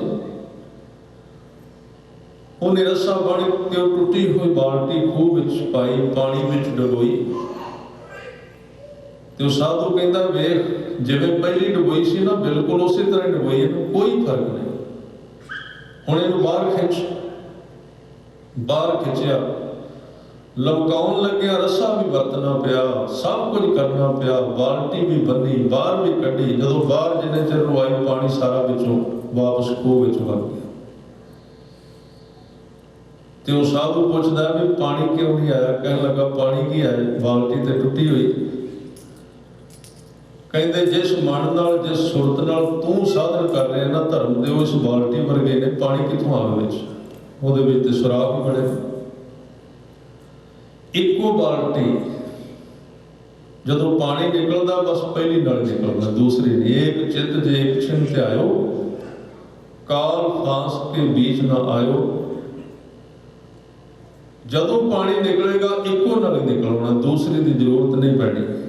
ਪਰ ਉਹ ਸਮਾਂ ਪਾ ਕੇ ਬਖਸ਼ਿਸ਼ ਦੁਆਰਾ ਹੀ ਉਹ ਸੁਰਾਖ ਰਹਿਤ ਜੀਵਨ ਮਿਲਦਾ। ਸੁਰਾਖ ਰਹਿਤ ਦਾ ਮਤਲਬ ਪੂਰਨ ਪ੍ਰਤੀਤ। ਕਲਗੀਆਂ ਵਾਲੇ ਪਾਤਸ਼ਾਹ ਨੇ ਕਿਹਾ ਪੂਰਨ ਪ੍ਰੇਮ ਪ੍ਰਤੀਤ ਸਜੈ, ਬ੍ਰਤ ਗੋਰ ਬੜੀ ਮਟ ਭੂਲ ਨਾ। ਪੂਰਨ ਪ੍ਰਤੀਤ ਦਾ ਮਤਲਬ ਹੈ ਜਦੋਂ ਵਿਸ਼ਵਾਸ 100% ਨੂੰ ਪਾਰ ਕਰ ਜਾਏ, ਉਦੋਂ ਕੋਈ ਵੀ ਸਾਧਨ ਕੰਮ ਤਾਂ ਪੈ ਦੇਗਾ। ਜੇ ਉਹਦੇ ਅੰਦਰ ਕੁਣਕਣਾਪਣ ਹੈ, ਕੱਚਾਪਣ ਹੈ, ਉਹ ਸਾਧਨ ਕੰਮ ਨਹੀਂ ਦਿੰਦੇ। ਜਿਹਦੇ ਵਿੱਚ ਮਨ ਪੂਰੀ ਤਰ੍ਹਾਂ ਸ਼ਾਮਲ ਨਹੀਂ, ਪਿੱਛੇ ਕੋਈ ਹੋਰ ਦੌੜ ਹੈ, ਪਿੱਛੇ ਕੋਈ ਹੋਰ ਕਾਮਨਾਵਾਂ ਅੰਦਰ ਬਹੁਤ ਸਾਰੀਆਂ ਬੈਠੀਆਂ ਹੋਈਆਂ ਨੇ। ਸਾਡੇ ਵਿੱਚ ਬਹੁਤ ਸਾਰੀਆਂ ਤਰੰਗਾਂ ਉੱਠ ਰਹੀਆਂ ਨੇ, ਉਹ ਸਾਰੀ ਸਾਧਨਾ ਨੂੰ ਨਾਲੋਂ ਨਾਲ ਪੀ ਵੀ ਜਾਂਦੀਆਂ। ਜਿੰਨਾ ਅਸੀਂ ਕਰਨੇ ਉਸ ਤੋਂ ਵੱਧ ਉਹ ਖਾ ਜਾਂਦੀਆਂ। ਸੇਵਾ ਥੋੜੀ, ਮੰਗਣ ਬਹੁਤਾ, ਮੈਲ ਨਾ ਪਾਵੇ ਕਹਿ ਤੋਂ ਬਹੁਤਾ। ਤਾਂ ਇਸ ਨੂੰ ਭਾਈ ਗੁਰਦਾਸ ਸਾਹਿਬ ਕਹਿ ਰਹੇ ਨੇ ਕਿ ਜੇ ਕੋਈ ਮਨੁੱਖ ਸਤਿਯੁਗੀ ਸੁਭਾਅ ਨਾਲ ਇਸ ਕਲਯੁਗ ਵਿੱਚ ਧਰਮ ਦੀ ਸਾਧਨਾ ਕਰਦਾ ਹੈ, ਯਾਨੀ ਕਿ ਤ੍ਰਿਸ਼ਨਾ ਰਹਿਤ ਹੋ ਕੇ, ਜਦੋਂ ਤ੍ਰਿਸ਼ਨਾ ਰਹਿਤ ਹੋ ਕੇ ਕਰੇਗਾ, कमाई पल्ले उदों पैनी शुरू होगी, उस तो पहला नहीं। संतोख नूं धारण करके करेगा, कमाई उदों पल्ले पैनी शुरू होगी, उस तो पहला करांगे नालों नाल जांदी रहेगी, नष्ट होंदी जाएगी। तो इत्थे कह रहे हैं पिछली जुगी करी कमाई, पिछले समय का साडे ते प्रभाव पैंदा है। जिवें दे जन्मां विचों असीं पिछों आए हां, और ये भी नहीं सोचना चाहिए भी पिछले जन्म विच पाप सी, अज तो पहला जिहड़ा समय जिहड़ी उम्र असीं इस शरीर विच खा चुके हैं वो भी साडा पिछला जन्म ही है। पिछले जन्म का संबंध इस शरीर तो पिछला शरीर नहीं, केवल जिहड़े हुण समय विच असीं जी रहे हैं इहदे तो पहले साल जिहड़े लंघे उन्हां विच असीं जिवें दा अभ्यास कीता है, जिवें दे काम कीते ने, जिन्हां कामां दे उत्ते टाइम लाया है, समा लाया है,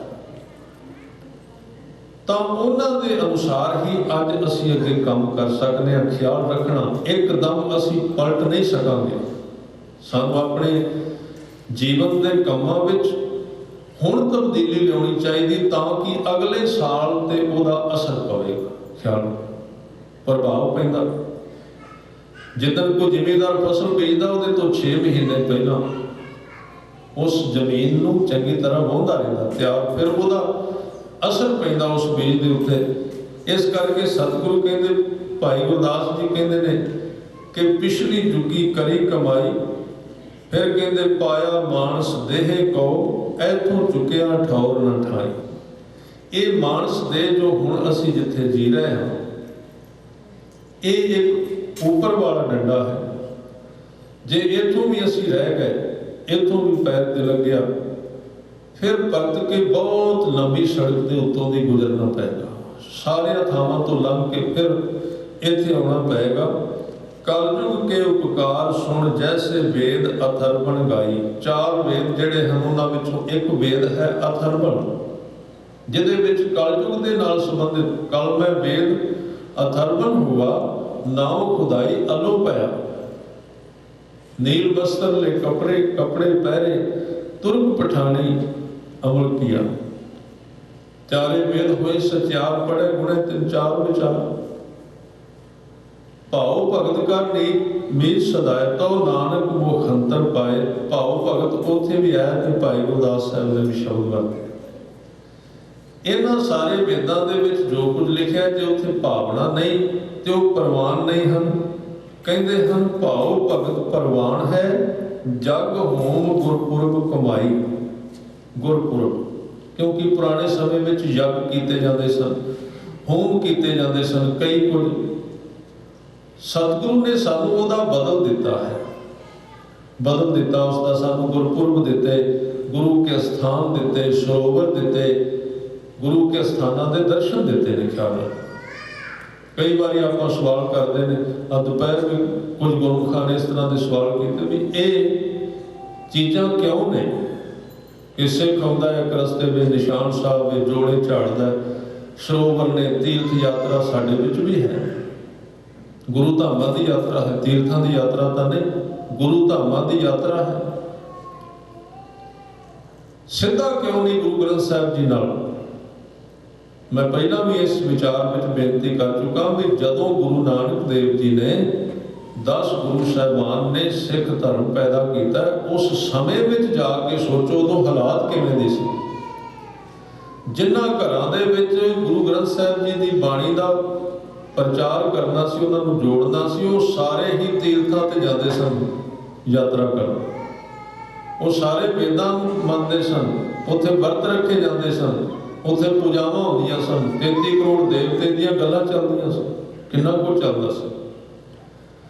ऐसी हालत विचों उन्हां लोकां नूं चुक के शब्द नाल सांझ पाउणी सी। इस करके उन्हां दे थां ते गुरु साहब ने सानू कुछ इस तरह के कर्म दे दिते भी आदमी सहजे सहजे तुरदा तुरदा पहला गुरुद्वारियां विच जाए, गुरु धामां दे दर्शन करे, देग कराए, लंगर की सेवा करे, जोड़े झाड़े, ये सारा कुछ करे तो तुरदा तुरदा सहजे सहजे संगत विच बवेगा, गुरबाणी सुनेगा, शब्द सुनेगा, प्रभावित होवेगा तो एक दिन इहदी सांझ जिहड़ी है नाम नाल पै जाए। अज साडे सज्जन सिद्धि ज्ञान की गल करन लग पे, जिहड़े 4 बंदे हैं साध संगत जी किते वो भी ना जाते, थोड़ी जी लचक दईए सी ਸਿੱਖੀ ਨੂੰ ਘੁਣ ਤੇ ਪਹਿਲੇ ਚੋਂ ਪਾਸੋਂ ਲੱਗਾ ਹੋਇਆ। ਤੇ ਜਿਹੜੇ ਅਸੀਂ ਬੋਲਣ ਵਾਲੇ ਉਹ ਬਹੁਤੇ ਹੈ ਬੋਲਣਾ ਜਿਹੜੀ ਹੈ ਬਹੁਤੀ ਕੱਟੜਤਾ ਬੋਲਣ ਵਿੱਚ ਹੀ ਹੈ, ਜਦੋਂ ਜੀਵਨ ਵਿੱਚ ਵੇਖੀ ਉੱਥੇ ਹੁੰਦਾ ਕੁਝ। ਇਸ ਕਰਕੇ ਗੁਰੂ ਸਾਹਿਬ ਨੇ ਕੁਝ ਰਸਤੇ ਬਣਾਏ ਸਾਡੇ ਵਿੱਚ ਗੁਰੂ ਗ੍ਰੰਥ ਸਾਹਿਬ ਤੱਕ ਆਉਣ ਵਾਸਤੇ। ਭਾਵੇਂ ਉਹ ਵੇਖਣ ਵਿੱਚ ਲੱਗਦਾ ਵੀ ਇਹ ਇੱਕ ਬਾਹਰੀ ਕਰਮ ਨੇ, ਪਰ ਉਹ ਕਰਮ ਚੰਗੇ ਨੇ ਜਿਹੜੇ ਸਹਿਜੇ ਸਹਿਜੇ ਗੁਰੂ ਗ੍ਰੰਥ ਸਾਹਿਬ ਜੀ ਤੱਕ ਲੈ ਆਉਂਦੇ। ਸਾਨੂੰ ਉਹਨਾਂ ਦਾ ਖੰਡਨ ਨਹੀਂ ਕਰਨਾ ਚਾਹੀਦਾ। ਹਾਂ, ਉੱਥੇ ਤੁਰਨ ਵਾਲੇ ਲੋਕਾਂ ਨੂੰ ਸੁਚੇਤ ਕਰਦੇ ਰਹਿਣਾ ਚਾਹੀਦਾ ਵੀ ਤੁਸੀਂ ਇੱਥੋਂ ਦੀ ਪ੍ਰਵੇਸ਼ ਕਰਕੇ ਸਫ਼ਰ ਕਰਕੇ ਸਹਿਜੇ ਸਹਿਜੇ ਗੁਰੂ ਗ੍ਰੰਥ ਸਾਹਿਬ ਜੀ ਦੇ ਉਸ ਬਖਸ਼ਿਸ਼ ਤੱਕ ਆਉਣਾ, ਨਾਮ ਤੱਕ ਆਉਣਾ। ਤਾਂ ਇੱਥੇ ਸਤਿਗੁਰੂ ਕਹਿੰਦੇ ਇੱਕ ਤਾਂ ਭਾਵ ਭਗਤੀ ਕਰਨੀ, ਪ੍ਰੇਮ ਦੇ ਨਾਲ ਸਿੱਖੀ ਦਾ ਮੂਲ ਸਿਧਾਂਤ ਕੀਰਤਨ ਹੈ ਗਾਉਣਾ। ਭਾਵ ਭਗਤੀ ਕਰਨੀ, ਜਿਹੜਾ ਵੀ ਸਾਧਨ ਕਰਨਾ ਗੁਰਬਾਣੀ ਉਹਨੂੰ ਮੁਕਾਉਣ ਦੀ ਕੋਸ਼ਿਸ਼ ਨਹੀਂ ਕਰਨੀ, ਉਸ ਨੂੰ ਧਾਰਨ ਕਰਨ ਦੀ ਕੋਸ਼ਿਸ਼ ਕਰਨੀ, ਪਿਆਰ ਨਾਲ ਜਪਣਾ ਹੈ ਉਸ ਇਹਨੂੰ ਭਾਵ ਭਗਤੀ ਕਹਿੰਦੇ। ਕਹਿੰਦੇ ਉਹ ਪ੍ਰਵਾਨ ਹੈ ਔਰ ਜਗ ਦੇ ਥਾਂ ਤੇ ਹੋਮ ਦੇ ਥਾਂ ਤੇ ਸਾਨੂੰ ਗੁਰਪੁਰਬ ਦਿੱਤੇ। ਇਹ ਹੁਕਮਨਾਮਿਆਂ ਦੇ ਵਿੱਚ ਵੀ ਲਿਖਿਆ ਹੋਇਆ ਹੈ ਕਿ ਗੁਰਪੁਰਬ ਵਾਲੇ ਦਿਨ ਸਿੱਖ ਗੁਰਦੁਆਰੇ ਜ਼ਰੂਰ ਜਾਵੇ। ਇਹ ਸਿੱਖ ਨੂੰ ਹੁਕਮ ਹੈ, ਕਿਉਂਕਿ ਇਹ ਗੁਰਦੁਆਰੇ ਤੇ ਗੁਰਪੁਰਬ ਸਿੱਖੀ ਦੀ ਜਿੰਦ ਜਾਣ ਉਹਦਾ ਕੇਂਦਰ ਹਨ, ਧੁਰਾ ਹਨ, ਜਿਹਦੇ ਆਲੇ ਦੁਆਲੇ ਸਾਰੀ ਸ਼ਕਤੀ ਇਕੱਠੀ ਹੁੰਦੀ ਹੈ। ਤਾਂ ਜਿਹੜੇ ਗੁਰਪੁਰਬ ਨੇ ਤਾਂ ਦਿੱਤੇ ਗਏ ਇਹ ਲੰਗਰ ਔਰ ਜੋੜ ਮੇਲੇ ਮਨਾਉਣੇ ਇਸ ਕਰਕੇ ਸਨ ਕਿ ਉਹਨਾਂ ਚੀਜ਼ਾਂ ਦੇ ਮੁਕਾਬਲੇ ਵਿੱਚ ਸਿੱਖੀ ਵਿੱਚ ਇਹ ਚੀਜ਼ਾਂ ਖੜੀਆਂ ਕੀਤੀਆਂ। ਫਿਰ ਅੱਗੇ ਭਾਈ ਗੁਰਦਾਸ ਸਾਹਿਬ ਇੱਕ ਸਿੱਖੀ ਦਾ ਮੂਲ ਸਿਧਾਂਤ ਕਹਿੰਦੇ, ਕਰਕੇ ਨੀਚ ਸਦਾਵਣਾ ਤਾਂ ਪ੍ਰਭ ਲੇਖੈ ਅੰਦਰ ਪਾਈ। ਇੰਨੇ ਜਿਹੜੇ ਕਰਮ ਨੇ ਨਾ, ਬਾਣੀ ਪੜ੍ਹਨੀ, ਚੰਗਿਆਈ ਕਰਨੀ, ਦਾਨ ਕਰਨਾ, ਚੰਗੇ ਕੰਮ ਕਰਨੇ, ਕਹਿੰਦੇ ਲੇਖੇ ਵਿੱਚ ਕਦੋਂ ਪੈਣਗੇ। ਕਰਕੇ ਨੀਚ ਸਦਾਵਣਾ। ਹੁਣ ਨਿਮਰਤਾ ਦੀ ਅਸੀਂ ਕਈ ਵਾਰੀ ਮੈਂ ਕੱਲ ਵੀ ਬੇਨਤੀ ਕੀਤੀ ਸੀ, ਕਾਇਰਤਾ ਕੱਢ ਦਿੰਦੇ। ਕਾਇਰਤਾ ਨਹੀਂ ਹੈ ਨਿਮਰਤਾ ਜਿਹੜੀ ਹੈ। ਨਿਮਰਤਾ ਇੱਕ ਬੜੀ ਵੱਡੀ ਬਗਾਵਤ ਹੈ, ਖਿਆਲ ਰੱਖਣਾ। ਨਿਮਰਤਾ ਜਿਹੜੀ ਬਗਾਵਤ ਕੋਈ ਨਹੀਂ ਹੈ। ਨਿਮਰਤਾ ਤੇ ਚੁੱਪ ਵਿੱਚ ਇੰਨੀ ਭਾਰੀ ਸ਼ਕਤੀ ਹੈ, ਖਿਆਲ ਰੱਖਣਾ। ਵੱਡੇ ਵੱਡੇ ਤੂਫਾਨ ਜਦੋਂ ਆਉਂਦੇ ਨੇ ਉਸ ਤੋਂ ਪਹਿਲਾਂ ਹਵਾ ਰੁਕਦੀ ਹੈ, ਫਿਰ ਉਹ ਤੂਫਾਨ ਨੂੰ ਅੰਜਾਮ ਦਿੰਦੀ। ਜੇ ਹਵਾ ਰੁਕੇ ਨਾ ਤੇ ਤੂਫਾਨ ਕਿੱਥੋਂ ਆਉਣਾ। ਗੁਰੂ ਹਰਗੋਬਿੰਦ ਸਾਹਿਬ ਨੇ ਖੰਡਾ ਚੁੱਕਿਆ, ਉਹਦੇ ਤੋਂ ਪਹਿਲਾਂ ਨਿਮਰਤਾ ਦੀ ਹੱਦ ਹੋ ਗਈ ਸੀ। ਗੁਰੂ ਅਰਜਨ ਦੇਵ ਜੀ ਨੇ ਹੱਦ ਕਰ ਦਿੱਤੀ, ਫਿਰ ਤੂਫਾਨ ਆਇਆ ਸੀ। ਗੁਰੂ ਕਲਗੀਆਂ ਵਾਲੇ ਨੇ ਜਦੋਂ ਤੇਗ ਚੁੱਕੀ ਸੀ ਉਸ ਵੇਲੇ ਨਿਮਰਤਾ ਦੀ ਹੱਦ ਹੋ ਗਈ ਸੀ, ਆਪ ਜਾ ਕੇ ਸ਼ਹੀਦੀ ਦਿੱਤੀ ਗੁਰੂ ਤੇਗ ਬਹਾਦਰ ਸਾਹਿਬ ਜੀ। ਤਾਂ ਬਗਾਵਤ ਨੇ ਰੰਗ ਲਿਆਂਦਾ ਸੀ। ਸਿੱਖੀ ਦੇ ਅਰਥ ਸਿੱਧੀ ਬਗਾਵਤ ਨਹੀਂ ਸੀ, ਸਿੱਧੀ ਕ੍ਰਾਂਤੀ ਨਹੀਂ ਸੀ। ਜਿਸ ਚੀਜ਼ ਵਾਸਤੇ ਅਸੀਂ ਕ੍ਰਾਂਤੀ ਲਿਆਉਣੀ ਉਹਦਾ ਪਲੇਟਫਾਰਮ ਵੀ ਚਾਹੀਦਾ, ਉਹਦੇ ਸਿਧਾਂਤ ਵੀ ਚਾਹੀਦੇ ਨੇ, ਸਿੱਧਾ ਹੀ ਆਪਾਂ ਤੁਰ ਪਈਏ। ਤਾਂ ਇੱਥੇ ਨੀਚ ਦਾ ਅਰਥ ਹੈ ਕਿ ਜਿਹੜਾ ਵੀ ਕਰਮ ਕੀਤਾ ਜਾਏ ਉਸ ਕਰਮ ਨੂੰ ਕਰਕੇ ਨੀਚ ਸਦਾਵਣਾ, ਭਾਵ ਨੀਵੇਂ ਰਹਿਣਾ। ਧੀਰਜ ਦੀ ਅੰਦਰ ਇੱਕ ਜਿੱਥੇ ਖਾਲਸੇ ਦੀ ਉਪਮਾ ਕੀਤੀ ਨਾ ਕਲਗੀਆਂ ਵਾਲੇ ਪਾਤਸ਼ਾਹ ਨੇ, ਉੱਥੇ ਇੱਕ ਬਚਨ ਕਿਹਾ ਹੈ ਕਿ ਧਨ ਜੀਓ ਤਿਹ ਕੋ ਜਗ ਮੈਂ, ਐਸਾ ਮਨੁੱਖ ਧਨਤਾ ਦੇ ਯੋਗ ਹੈ। ਧਨ ਜੀਓ ਤਿਹ ਕੋ ਜਗ ਮੈਂ, ਜਿਹੜਾ ਯੁੱਧ ਦੀ ਮਨ ਵਿੱਚ ਵਿਚਾਰ ਕਰਦਾ, ਮੁਖ ਤੇ ਹਰ ਚਿੱਤ ਮੈਂ ਯੁੱਧ ਵਿਚਾਰੈ। ਯੁੱਧ ਦੀ ਗੱਲ ਹੈ, ਕ੍ਰਾਂਤੀ ਦੀ ਗੱਲ ਹੈ, ਸ਼ਕਤੀ ਦੀ ਗੱਲ ਹੈ, ਪਰ ਪਹਿਲਾਂ ਇਹ ਵੇਖ ਲਈ ਸਾਡੀ ਰਸਨਾ ਤੇ ਉਹ ਨਾਮ ਹੈ ਕਿ ਨਹੀਂ ਜਿਹੜਾ ਗੁਰੂ ਗੋਬਿੰਦ ਸਿੰਘ ਕਹਿ ਰਿਹਾ। ਮੁਖ ਤੇ ਹਰ ਚਿੱਤ ਮੈਂ ਯੁੱਧ ਵਿਚਾਰੈ, ਦੇਹ ਅਨਿਤ ਨਾ ਨਿਤ ਰਹੈ, ਜਸ ਨਾਮ ਚੜ੍ਹੈ ਭਵ ਸਾਗਰ ਤਾਰੈ, ਗਿਆਨੇ ਕੀ ਬੜਨੀ ਮਾਨ ਮਨੋ ਹਾਥ ਲੈ, ਕਾਤਲ ਦਾ ਕੁਤਵਾਰ ਬੁਹਾਰੈ। ਅੱਗੇ ਬਚਨ ਹੁੰਦਾ, ਧੀਰਜ ਧਾਮ ਬਣਾਏ ਇਹ ਹੈ ਤਨ, ਬੁੱਧ ਸੋ ਦੀਪਕ ਜਿਉ ਉਜਿਆਰੈ। ਆਪਣੇ ਜੀਵਨ ਨੂੰ ਧੀਰਜ ਦਾ ਘਰ ਬਣਾ ਦੇ। ਸਹਿਣਸ਼ੀਲਤਾ ਜਦੋਂ 100% ਨੂੰ ਪਾਰ ਕਰਦੀ ਹੈ, ਉਸ ਥਾਂ ਤੋਂ ਸੂਰਮਤਾਈ ਦਾ ਜਨਮ ਹੁੰਦਾ ਹੈ। ਜਿਹੜੀ ਸੂਰਮਤਾਈ ਨੇ ਕੁਝ ਨਿਬੇੜਿਆ ਇਸ ਧਰਤੀ ਤੇ, ਜਿੰਨੇ ਕੁਝ ਕੀਤਾ ਹੈ, ਉਹ ਸਹਿਣਸ਼ੀਲਤਾ ਦਾ ਐਂਡ ਹੁੰਦਾ ਹੈ। ਜਿੱਥੇ ਸਹਿਣਸ਼ੀਲਤਾ ਪੂਰੀ ਤਰ੍ਹਾਂ ਸਿਰੇ ਤੇ ਜਾ ਪਹੁੰਚਦੀ ਹੈ, ਉੱਥੋਂ ਸੂਰਮਤਾਈ ਪੈਦਾ ਹੁੰਦੀ ਹੈ। ਇਸੇ ਕਰਕੇ ਗੁਰੂ ਅਰਜਨ ਦੇਵ ਜੀ ਸਹਿਣਸ਼ੀਲਤਾ ਦੀ ਹੱਦ ਨੇ, ਤੇ ਉਸ ਸਹਿਣਸ਼ੀਲਤਾ ਦੀ ਹੱਦ ਦੇ ਵਿੱਚੋਂ ਗੁਰੂ ਹਰਗੋਬਿੰਦ ਸਾਹਿਬ ਪੈਦਾ ਹੋਏ। ਗੁਰੂ ਤੇਗ ਬਹਾਦਰ ਸਾਹਿਬ ਸਹਿਣਸ਼ੀਲਤਾ ਦੀ ਹੱਦ ਬਣੇ ਤੇ ਉਹਦੇ ਵਿੱਚੋਂ ਮਹਾਬਲੀ ਸੂਰਮੇ ਗੁਰੂ ਗੋਬਿੰਦ ਸਿੰਘ ਮਹਾਰਾਜ ਪੈਦਾ ਹੋਏ। ਤਾਂ ਇੱਥੇ ਕਹਿ ਰਹੇ ਨੇ ਕਰਕੇ ਨੀਚ ਸਦਾਵਣਾ ਤਾਂ ਪ੍ਰਭ ਲੇਖੈ ਅੰਦਰ ਪਾਈ। ਇਹ ਕਰਮ ਤਾਂ ਲੇਖੇ ਵਿੱਚ ਪੈਂਦੇ, ਕਲਯੁਗ ਨਾਵੇ ਕੀ ਵਡਿਆਈ। ਇਸ ਕਲਯੁਗ ਦੇ ਵਿੱਚ ਨਾਮ ਦੀ ਵਡਿਆਈ ਹੈ, ਉਹੀ ਸਭ ਤੋਂ ਵੱਡਾ ਕਰਮ ਹੈ। ਉਸ ਨਾਮ ਨੂੰ ਜੀਵਨ ਵਿੱਚ ਧਾਰਨ ਕਰਨਾ ਚਾਹੀਦਾ। ਪਿਆਰ ਨਾਲ ਪੜ੍ਹੀ ਸਮਾਪਤੀ ਕਰਾਂਗੇ। ਕਲਯੁਗ ਨਾਵੇ ਕੀ ਵਡਿਆਈ, ਕਲਯੁਗ ਨਾਵੇ ਕੀ ਵਡਿਆਈ, ਕਲਯੁਗ ਨਾਵੇ ਕੀ ਵਡਿਆਈ, ਕਲਯੁਗ ਨਾਵੇ ਕੀ ਵਡਿਆਈ, ਕਲਯੁਗ ਨਾਵੇ ਕੀ ਵਡਿਆਈ, ਕਲਯੁਗ ਨਾਵੇ ਕੀ ਵਡਿਆਈ, ਕਲਯੁਗ ਨਾਵੇ ਕੀ ਵਡਿਆਈ, ਕਲਯੁਗ ਨਾਵੇ ਕੀ ਵਡਿਆਈ।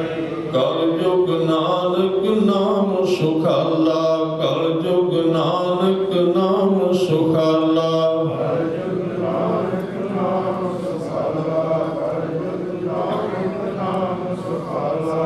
ਕਲਯੁਗ ਮਹਿ ਕੀਰਤਨ ਪ੍ਰਧਾਨਾ, ਕਲਯੁਗ ਮਹਿ ਕੀਰਤਨ ਪ੍ਰਧਾਨਾ, ਕਲਯੁਗ ਮਹਿ ਕੀਰਤਨ ਪ੍ਰਧਾਨਾ, ਕਲਯੁਗ ਮਹਿ ਕੀਰਤਨ ਪ੍ਰਧਾਨਾ।